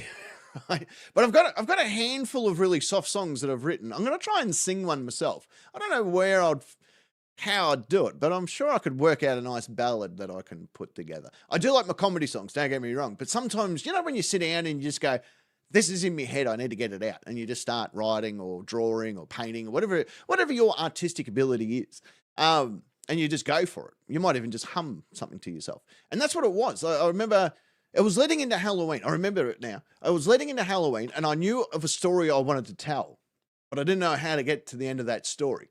So yeah, I did sing that one, but I want to do a ballad. I want to sing a ballad one, Jason. I want to test my artistic chops a little bit, but I'm not a good singer. That's why I don't do it very often. I can do comedy songs. That's no worries, but I can't. yeah, I don't know. We'll see how we go. But yeah, there's a beautiful story in that. I'll be keen to see if Brave, and please, Danger and Trouble, let me know if Brave can decipher. And it shouldn't be that difficult. Maybe in a younger mind, the innocent mind of a little person. Well, not a little person. He's a little man. He's a man. You know, can see where that story takes you. I know Lukey is keen to listen to it again, sort it out. But yeah, I'd be curious to get your thoughts on it, especially when you work out the story. You go, oh, that was the story, because there is a story there. But anyway, I digress. Right? I've thank you very much to Sentry. She shared the link, and I've locked it pinned it to the comments so you can have a look. Right, let's get back into our story. We are covering part 1 of our take on Port Arthur Massacre. So what we're going to do now, again, a warning for those that may find certain things disturbing. You are going to see what is predominantly the mind of a very sick and crazy individual. Again, it's important that we see this to understand where these conspiracy theories come from. Because it's one of those things, as I said, every tragedy on the planet faces their fair share of conspiracies that sign off on it. People that come up with their own opinions, their own thoughts, their own, sometimes, you wouldn't trust them to be a surgeon because they don't put together the parts that should be put together. They find a new path to put that part on. So you go in there to have your arm cut off, and the next minute, you've got 3 testicles and you don't know how that happened because you trusted someone that didn't know what they were doing. And that is predominantly what 98% of conspiracy theories are. There is that, I'm not going to lie, there is that small percentage of conspiracy theories that turn out to be true. There is. And I'm not telling you that what I say when we cover these conspiracy theories is exactly what happened, but it's going by the evidence that we've seen with our own eyes and ears. The witness statements, the news reports that you just clearly saw, and over 200 witnesses that police interviewed telling the exact same story. And now we're going to watch the video of the gunman himself. It's a pretty open and shut case what happened, right? You'd think that would be the end of it.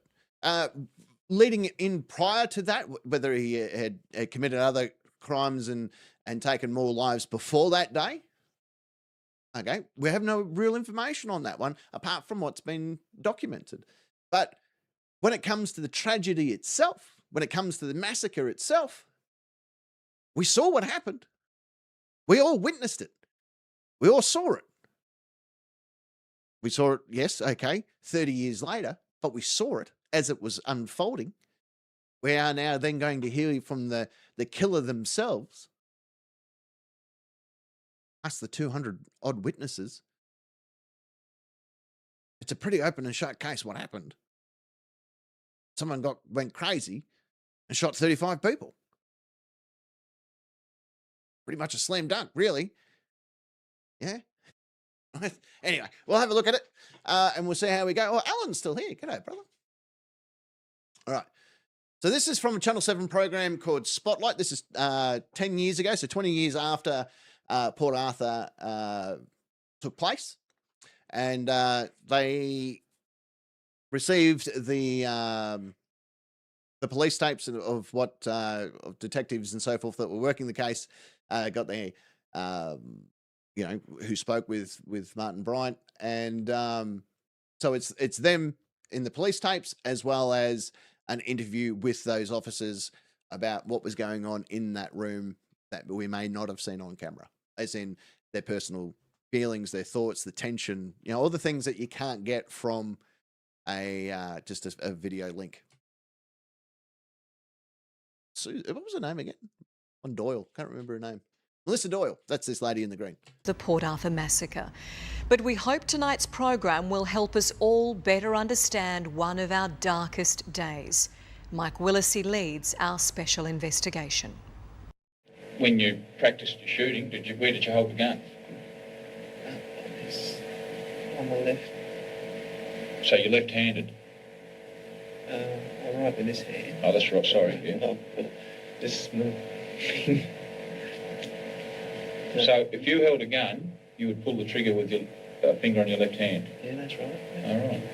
And did you ever practice shooting? Okay, so this is the 4th of February, March.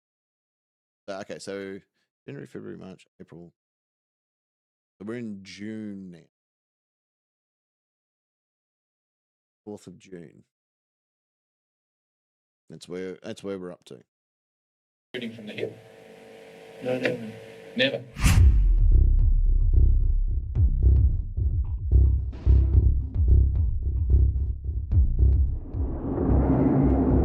Welcome to the Port Arthur Historic Site. My name is Paul, I'm your guide for the next 40 minutes, and what I'm aiming to do is give you an overview of the history here at Port Arthur.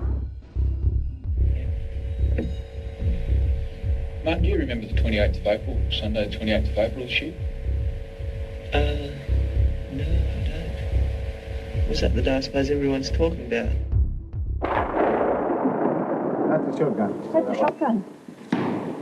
Stay inside, I'm pretty sure someone's got a gun. In fact, we're bloody positive of it. There's somebody going crazy shooting people here. You know what's happened on that day? On the 28th of April. Now, I want you to remember this monster was diagnosed with an IQ level of 66 and primarily the understanding, problem-solving skills of an 11-year-old child. Well, 11-year-old child. I don't mean any disrespect to Brave. He's 11, but I guarantee you he's a lot smarter than the man sitting in the blue. You don't. You sure about that?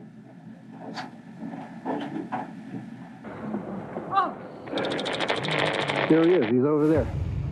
All right. Eyewitness testimony exhibit, which I'm guaranteed was used in a court of law. There's your gunman. I can't believe it. Any idea who he was? No idea.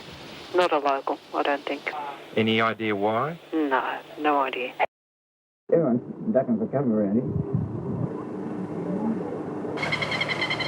It's getting into a yellow car. Into the bushes, Nola. How many people died altogether? Including the people at Seascape, 35. How many people injured? Many? Quite a lot. Approximately 20. Okay. Now, I know it's a bit hard to hear. Let me point it out to you. He just asked the detectives how many people were killed. And they said 35. And he goes, but there were people injured. Yes. How many? And they're like 20. And I think it ended up being 23. And then you can see him go, oh, right. Yeah, okay. Oh. This is not the first time he's asked this question. It was reported that he asked this question from the minute that he gained consciousness and was medically cleared from a hospital. Apparently, he even asked the hospital staff how many people have been reported killed, which hospitals were they going to, and then that was a common thread in his questioning to law enforcement and to anyone that would listen. That was pretty much his standard question that he asked on multiple occasions. What is the death toll? How many are injured? Because when it comes into this situation, when he goes, but there were people injured. In other words, he knows that he didn't kill all of them. And he's just curious to know how many of them survived his shooting. This is a person that knows where he was on this day. He claims that he didn't. He's, oh, no, that must be the day everyone's talking about. Well, no shit. What fucking gave you that away? The fact that we're sitting in a police room, in a police interrogation? What gave it away? And then to continuously ask, how many people did he kill? How many were injured? And then he's like, oh, and gives him that nod, like, I did pretty good. Because at that stage, he set the record. How many people died altogether? Including How many people did I kill altogether? 35.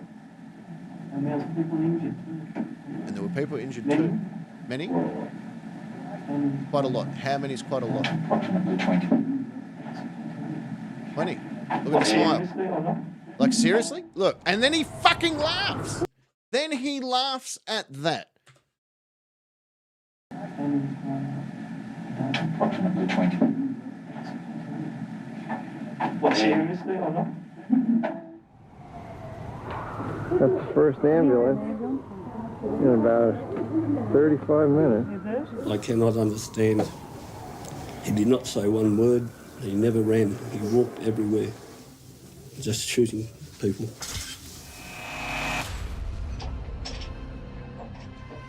We all know the crime, the staggering scale of it, the awful loss of life. But the person responsible is an enigma, seen but never heard. We are about to change all that.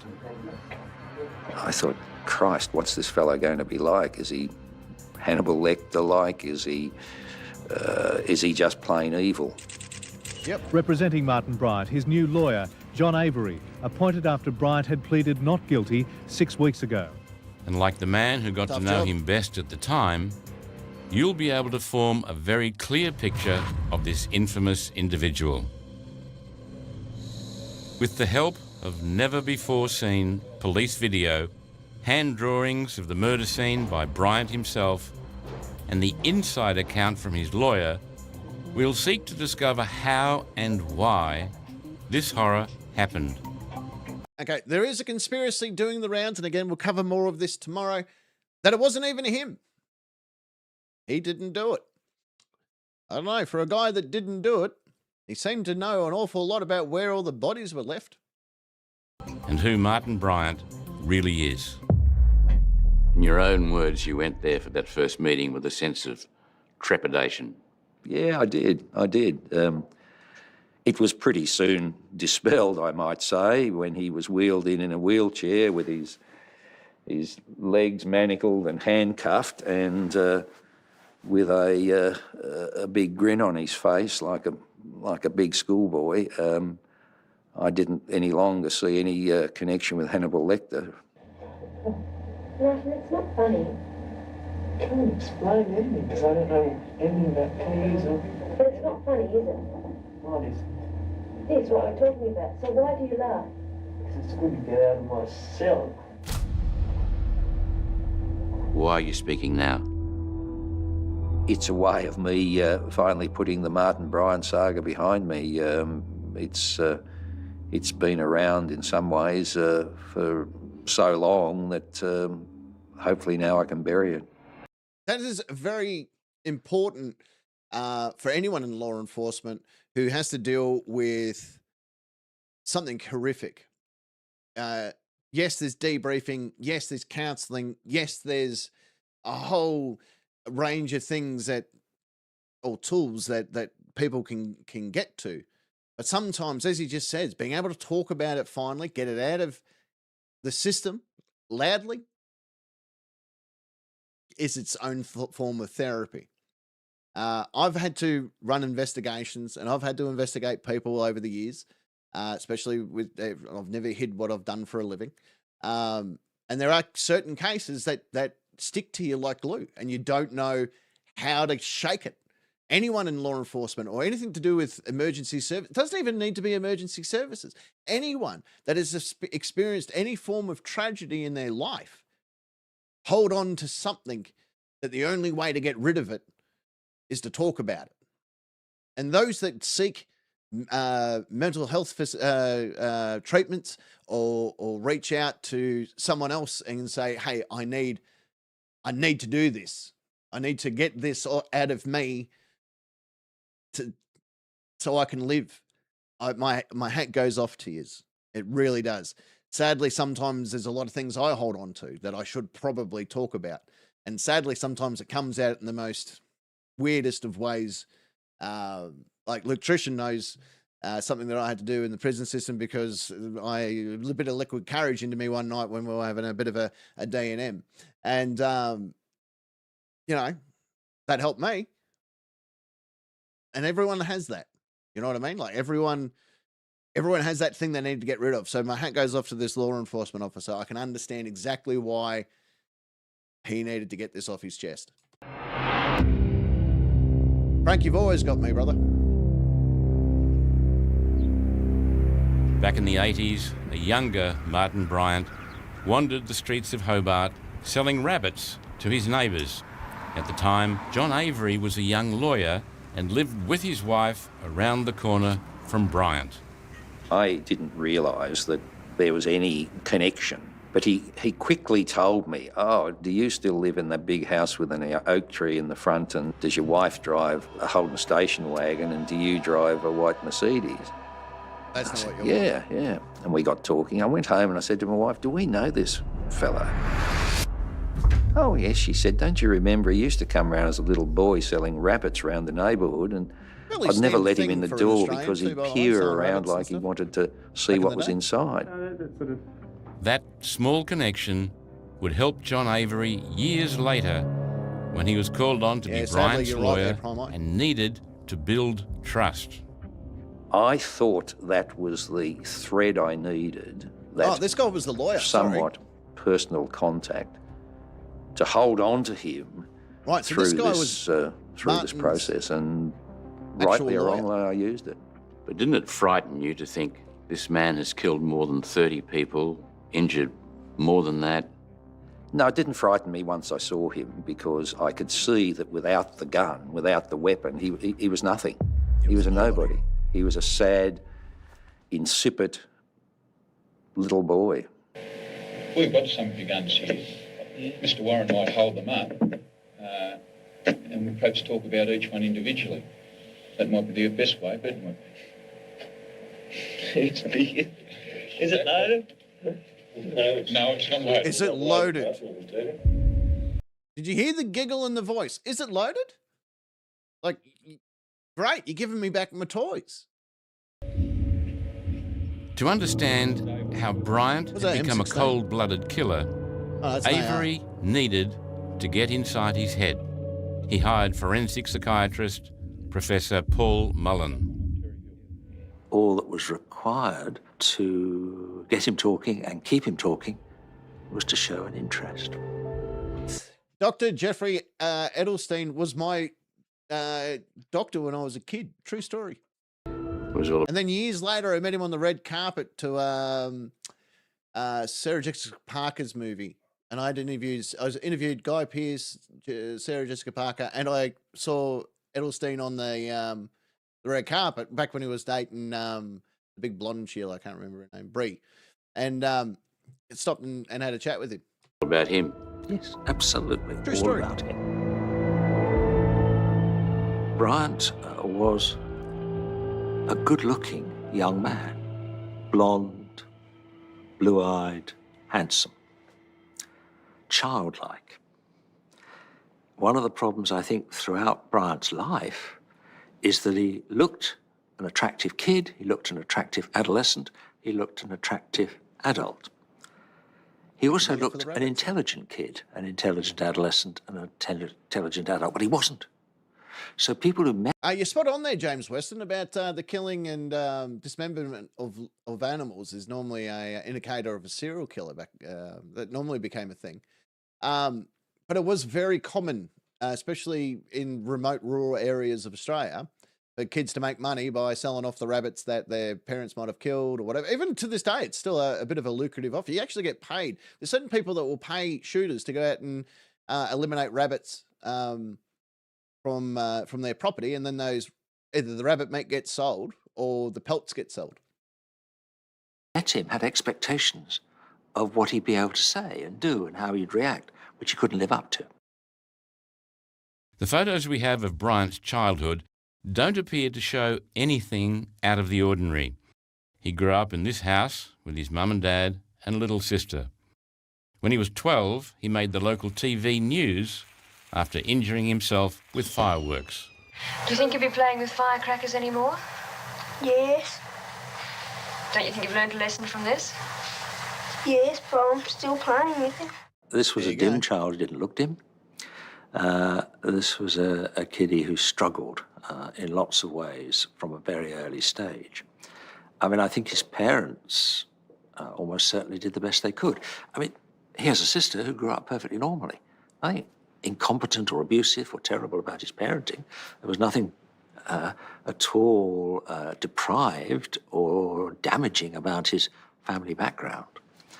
It was the nature of this dim, irritable boy who people... I can't ever recall a psychiatrist ever publicly admitting that one of their, I guess in this instance, patient or client is just dim, as in this guy's dim. Like I'm sure if the cameras weren't rolling and you were just talking to him, it'd be like, this guy is a fucking loon. Like he's just dumb as dog shit. That would be what I'm breaking it. I know I'm breaking the rule of being straight here, but let's be honest. That's what this guy's trying to say. Like this guy, he's a few sandwiches short of a picnic. There's the esky's only half full. You know what I mean? Like there's a few kangaroos missing from the top paddock. The elevator doesn't go all the way to the penthouse. I'm not sure how many more analogies I can give you. The basement's flooded full of water and for some reason he's hiding in it. You know what I mean? Like, I don't know what other way that this guy could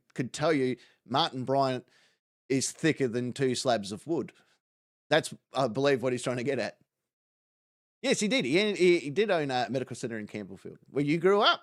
You drove around a green Lamborghini. There you go. Yeah, we might have lived in the same area at the same time. Really, no one could manage well. Hey, Martin, how come you never got around to getting a driver's licence?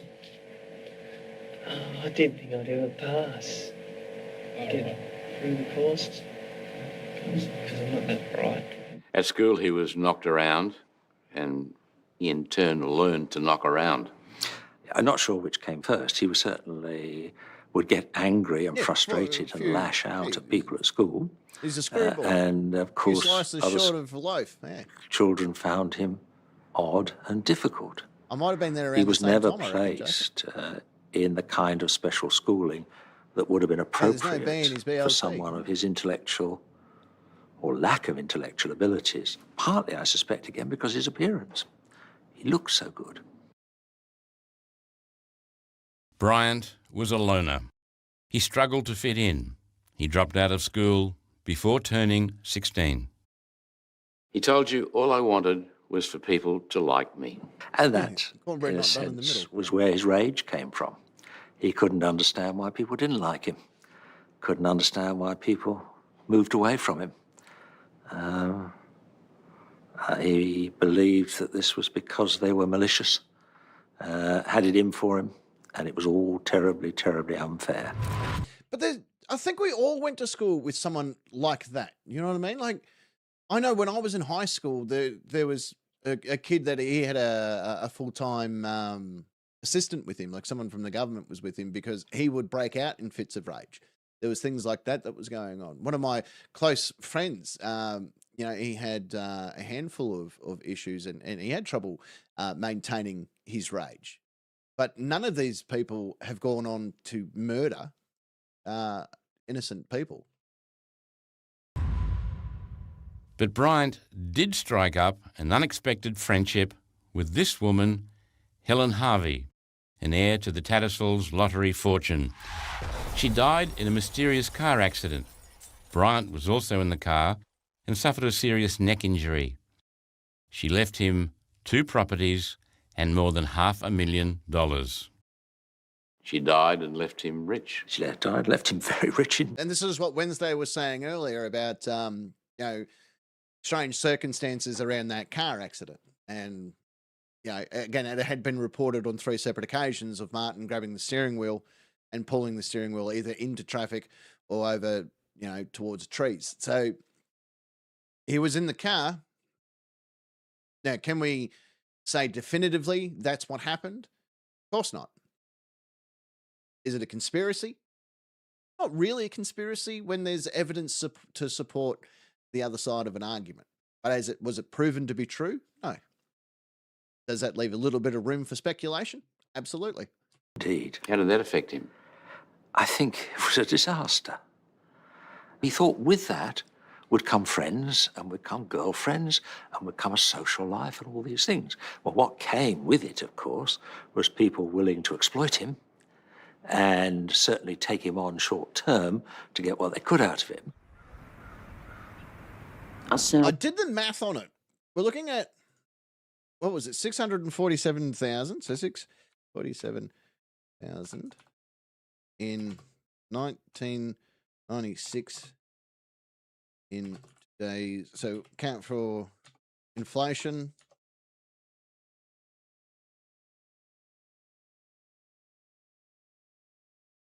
I did have it here.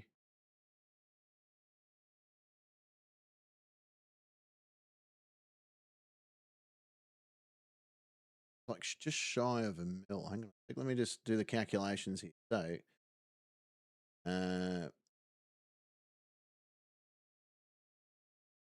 it's a inflation calendar I wanted. Okay, so in today's money, it would be $1,365,882 that she would have left him in the will. If you're, when you count in inflation, the 647,000 that he had in 1996 in today's money is 1,365,882, just shy of 1.4.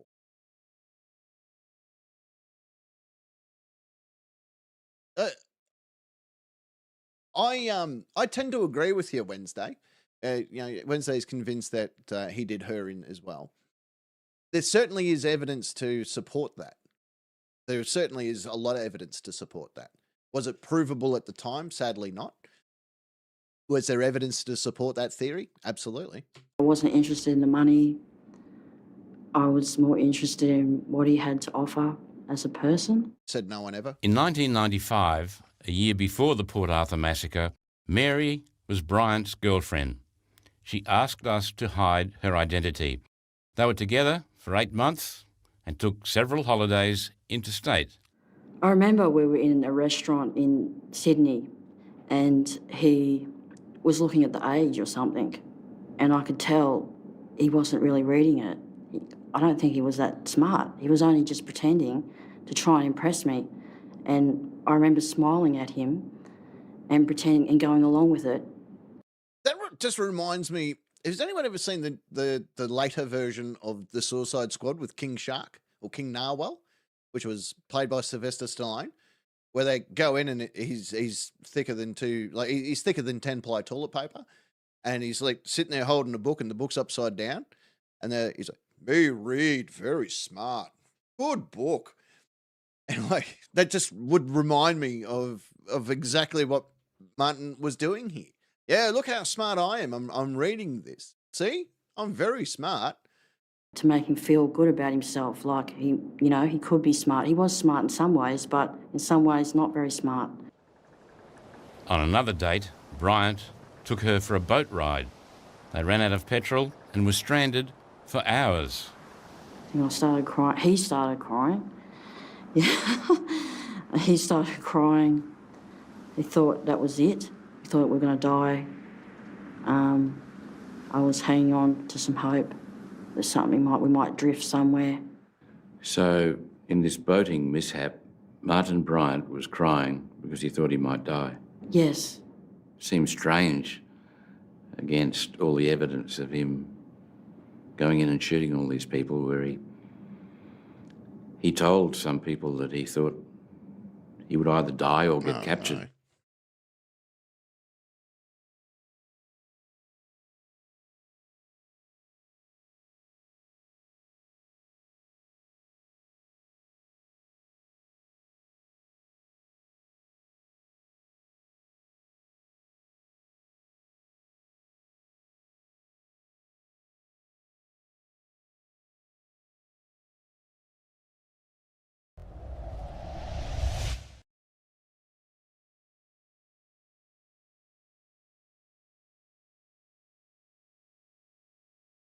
Waiting to come back.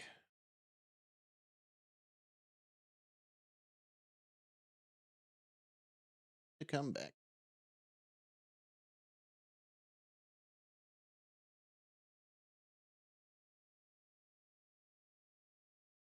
Be back in a second. I stand by.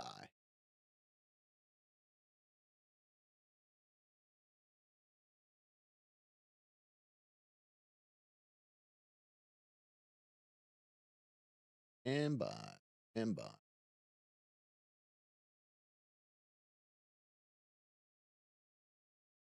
We'll be back. We'll be back. Stand by, everyone. Stand by.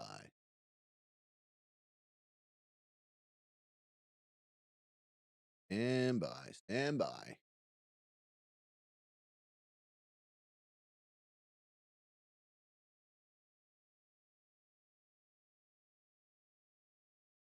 Stand by.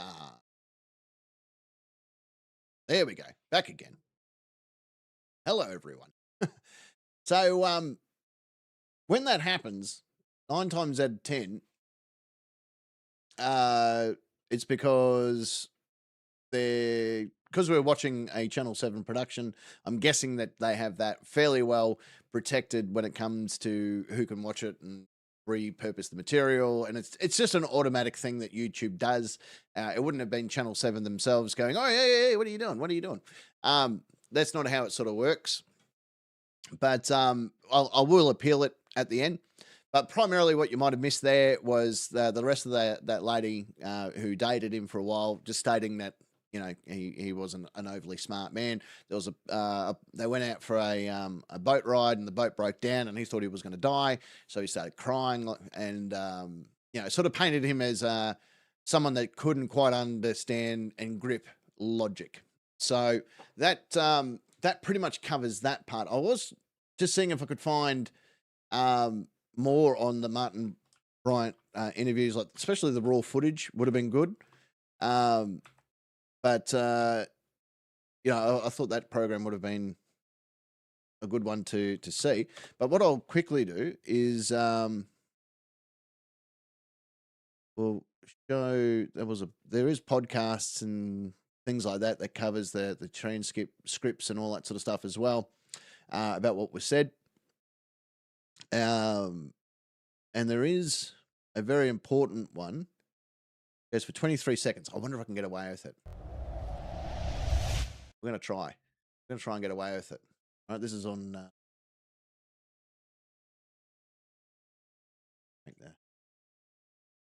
I'm up there. All right, so, this was an important one. Bryant dropped his guard. He thought they'd stopped recording. Sure you'll find the person that holds doors. I don't find that a very funny statement at all, mate, to be quite honest. Should have put that on recording. Oh, it's still recording at this present stage, so that is on recording. All right, so that's pretty much evidential, isn't it? Let's have a look at that.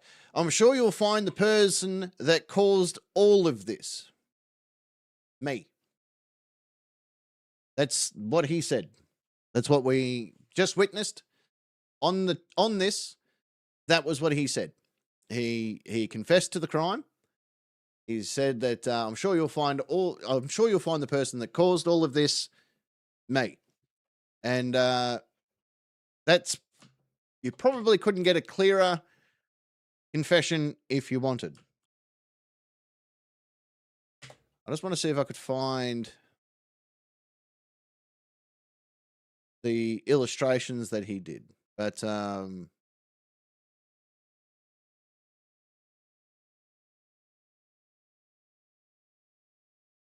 I will try and find just the raw footage. In fact, if anyone out there can help find the raw footage, that would be really, really good if we could find that. I'm just looking. I found the police's sketching of what happened.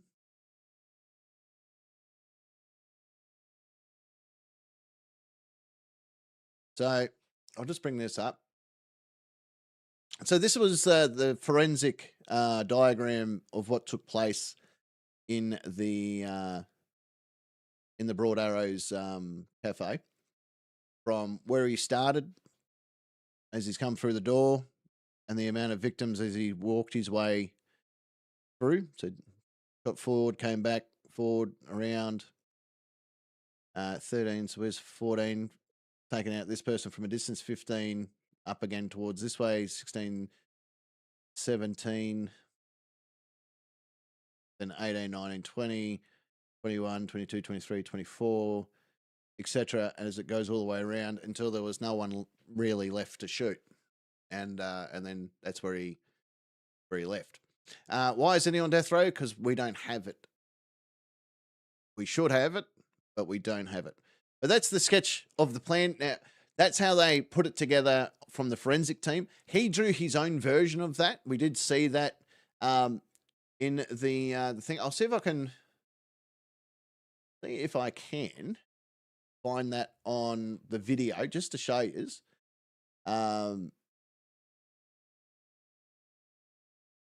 That way we can see what he drew after he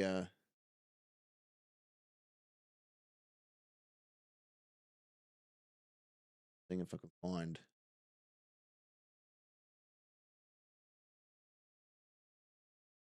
All right, I'm going to risk it. I'm not going to have the volume on though, okay? But we'll risk it. We're just not going to show the volume, play the volume. All right, but he talking about driving. Here we go. So these are the little maps that he drew himself, right? Where these came from Martin himself. He sat down and drew these with the detectives in other situations, but you can see he's illustrated himself as the stick person with a gun and the victims in red, and how he's walked his way through the establishment, which is pretty much exactly what we saw in the forensic thing. However, this is from him himself. So unlike the forensic ones, this is the ones that he did himself. I'm sure they'll pin the footage, but I just wanted to show you how important it was to show that he confessed to this crime and he drew illustrations on his confession. So that eliminates reasonable doubt. He has confessed to the crime.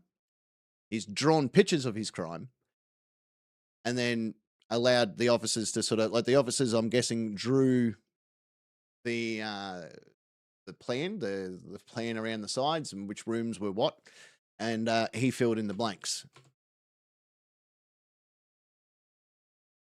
All right, so he's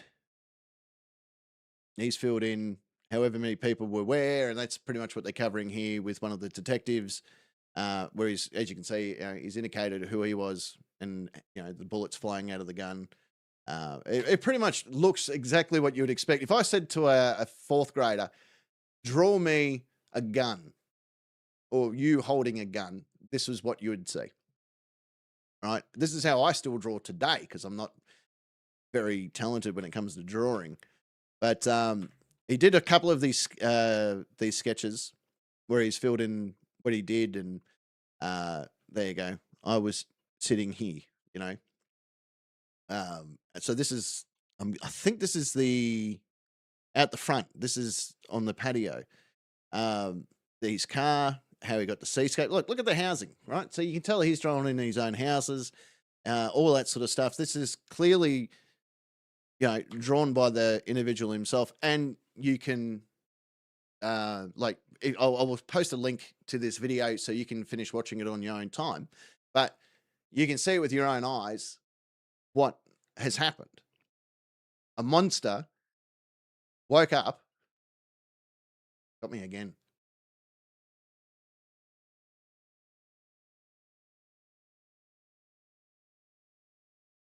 Knew that was going to happen.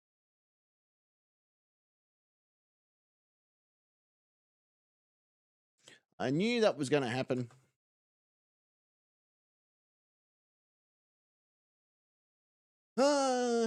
I knew that was going to happen. I just knew it. I knew it. Even before it happened, I knew it was going to happen. All right.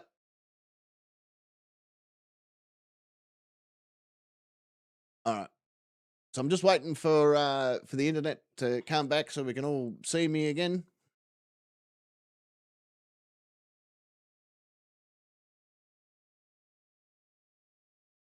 Da da da da da da da da da da da da da.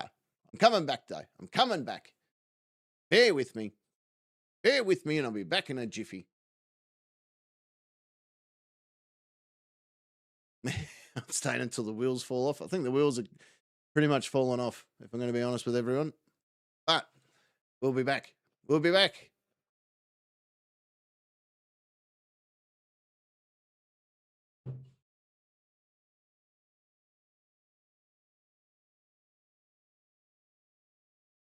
So I'm hoping when I re-edit this, that I can, like, when the video goes live, I can contest what those things were, and it will fix it up.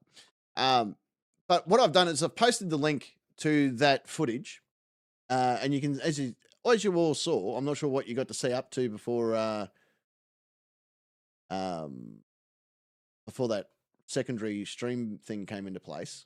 But there is a picture there where he's drawn houses and things like that. And you can clearly tell that this was drawn by someone that may or may not have all these ducks in a row. You know, he's got 2 brain cells and they're fighting for 3rd place. You know what I mean? Like, he's not all there. And when you see his illustrations, you'll understand exactly what I'm talking about there. But obviously, Channel 7 are very, very protective. Even though it's been 10 years since that came out, and it's not Channel 7 themselves that is causing the streams to block down or any of that sort of stuff. It does still fall under fair usage, but YouTube's algorithm is very, very quick to pinpoint anything that is under the standard YouTube copyright law. It's not a strike on the channel. It just states that, you know, that they give you that sort of warning. They shut it down your stream until you rectify the problem. And if you don't rectify the problem, then, you know, your stream doesn't come back. But I've gone through this a few times with stuff like that, and I get it. I understand. But that being said, now you get a kind of picture of what has happened. A person by the name of Martin Bryant, or a monster by the name of Martin Bryant, who isn't the sharpest knife in the drawer, murdered 2 people at Seascape, drove into the town of into the historic site of Port Arthur, where he then slaughtered many more people before taking 1 hostage, driving back out to Seascape, where he held police at bay for 17 hours before finally burning down Seascape's bed and breakfast and catching himself on fire in the process. He then was arrested, taken in for questioning, and we have seen the video footage of him confessing to that crime. We saw how excited he was to learn about his death toll and how many people were injured. We got to see hand drawings that he himself drew, which matched the forensic mapping of the Tasmanian Police Force. The evidence is there, ladies and gentlemen. Over 200 witnesses stating that it was Martin Bryant. Martin Bryant himself stating he did it, and then later in that interview, talking about his motives and so forth behind it. We also know that there's mystery surrounding the lady that left him a fortune. There's mystery surrounding his father's death. There's a lot of unanswered questions about his life leading up to the Port Arthur massacre, and a lot of judging by what we saw, most of those answers of why he did it, how he did it, and was it him were pretty well answered. We know for a fact that Martin Bryant committed these crimes. We know for a fact that he made the conscious decision to get up on that day, murder 2 people, and then head out to murder more. We then know that he burnt down the property to which he held police at bay for 17 hours before setting himself on fire and subsequently being put out and arrested and then sent to trial. We've heard from his psychiatrist that interviewed him. We've heard from his lawyer. We saw the detective footage. There's more to that. And I've posted the link. If you would like to go and watch the rest of those interviews with him, feel free to do so. But yeah, as Century has pointed out, I recommend that you bring a snack and a drink and be hydrated for tomorrow's live stream, because it is going to be gloves off. The captain, OG captain, if you don't mind, is going to come back to look at these conspiracy theories that have stemmed from this. Everything from it wasn't him, to he was a patsy, to it was the Australian government as an excuse to take away guns, to the fact that the two people that were murdered in that BMW were in on it. There was a whole bunch of conspiracies that we're going to look at tomorrow. So be well rested is what I'm getting at. Now, I do want to thank you all for coming around and being part of this with me. It was a little bit different. I think that it deserves the respect of not being silly and over the top with things because of the subject matter. And I would do this no matter what the tragedy was that we were covering. And there's more of these things that we will cover. I've already had a request come through about 9/11 and the conspiracies that came out of that, to the Bondi Massacre, to other things that have happened around the world. And I'm happy to do that. I would love to do that with you.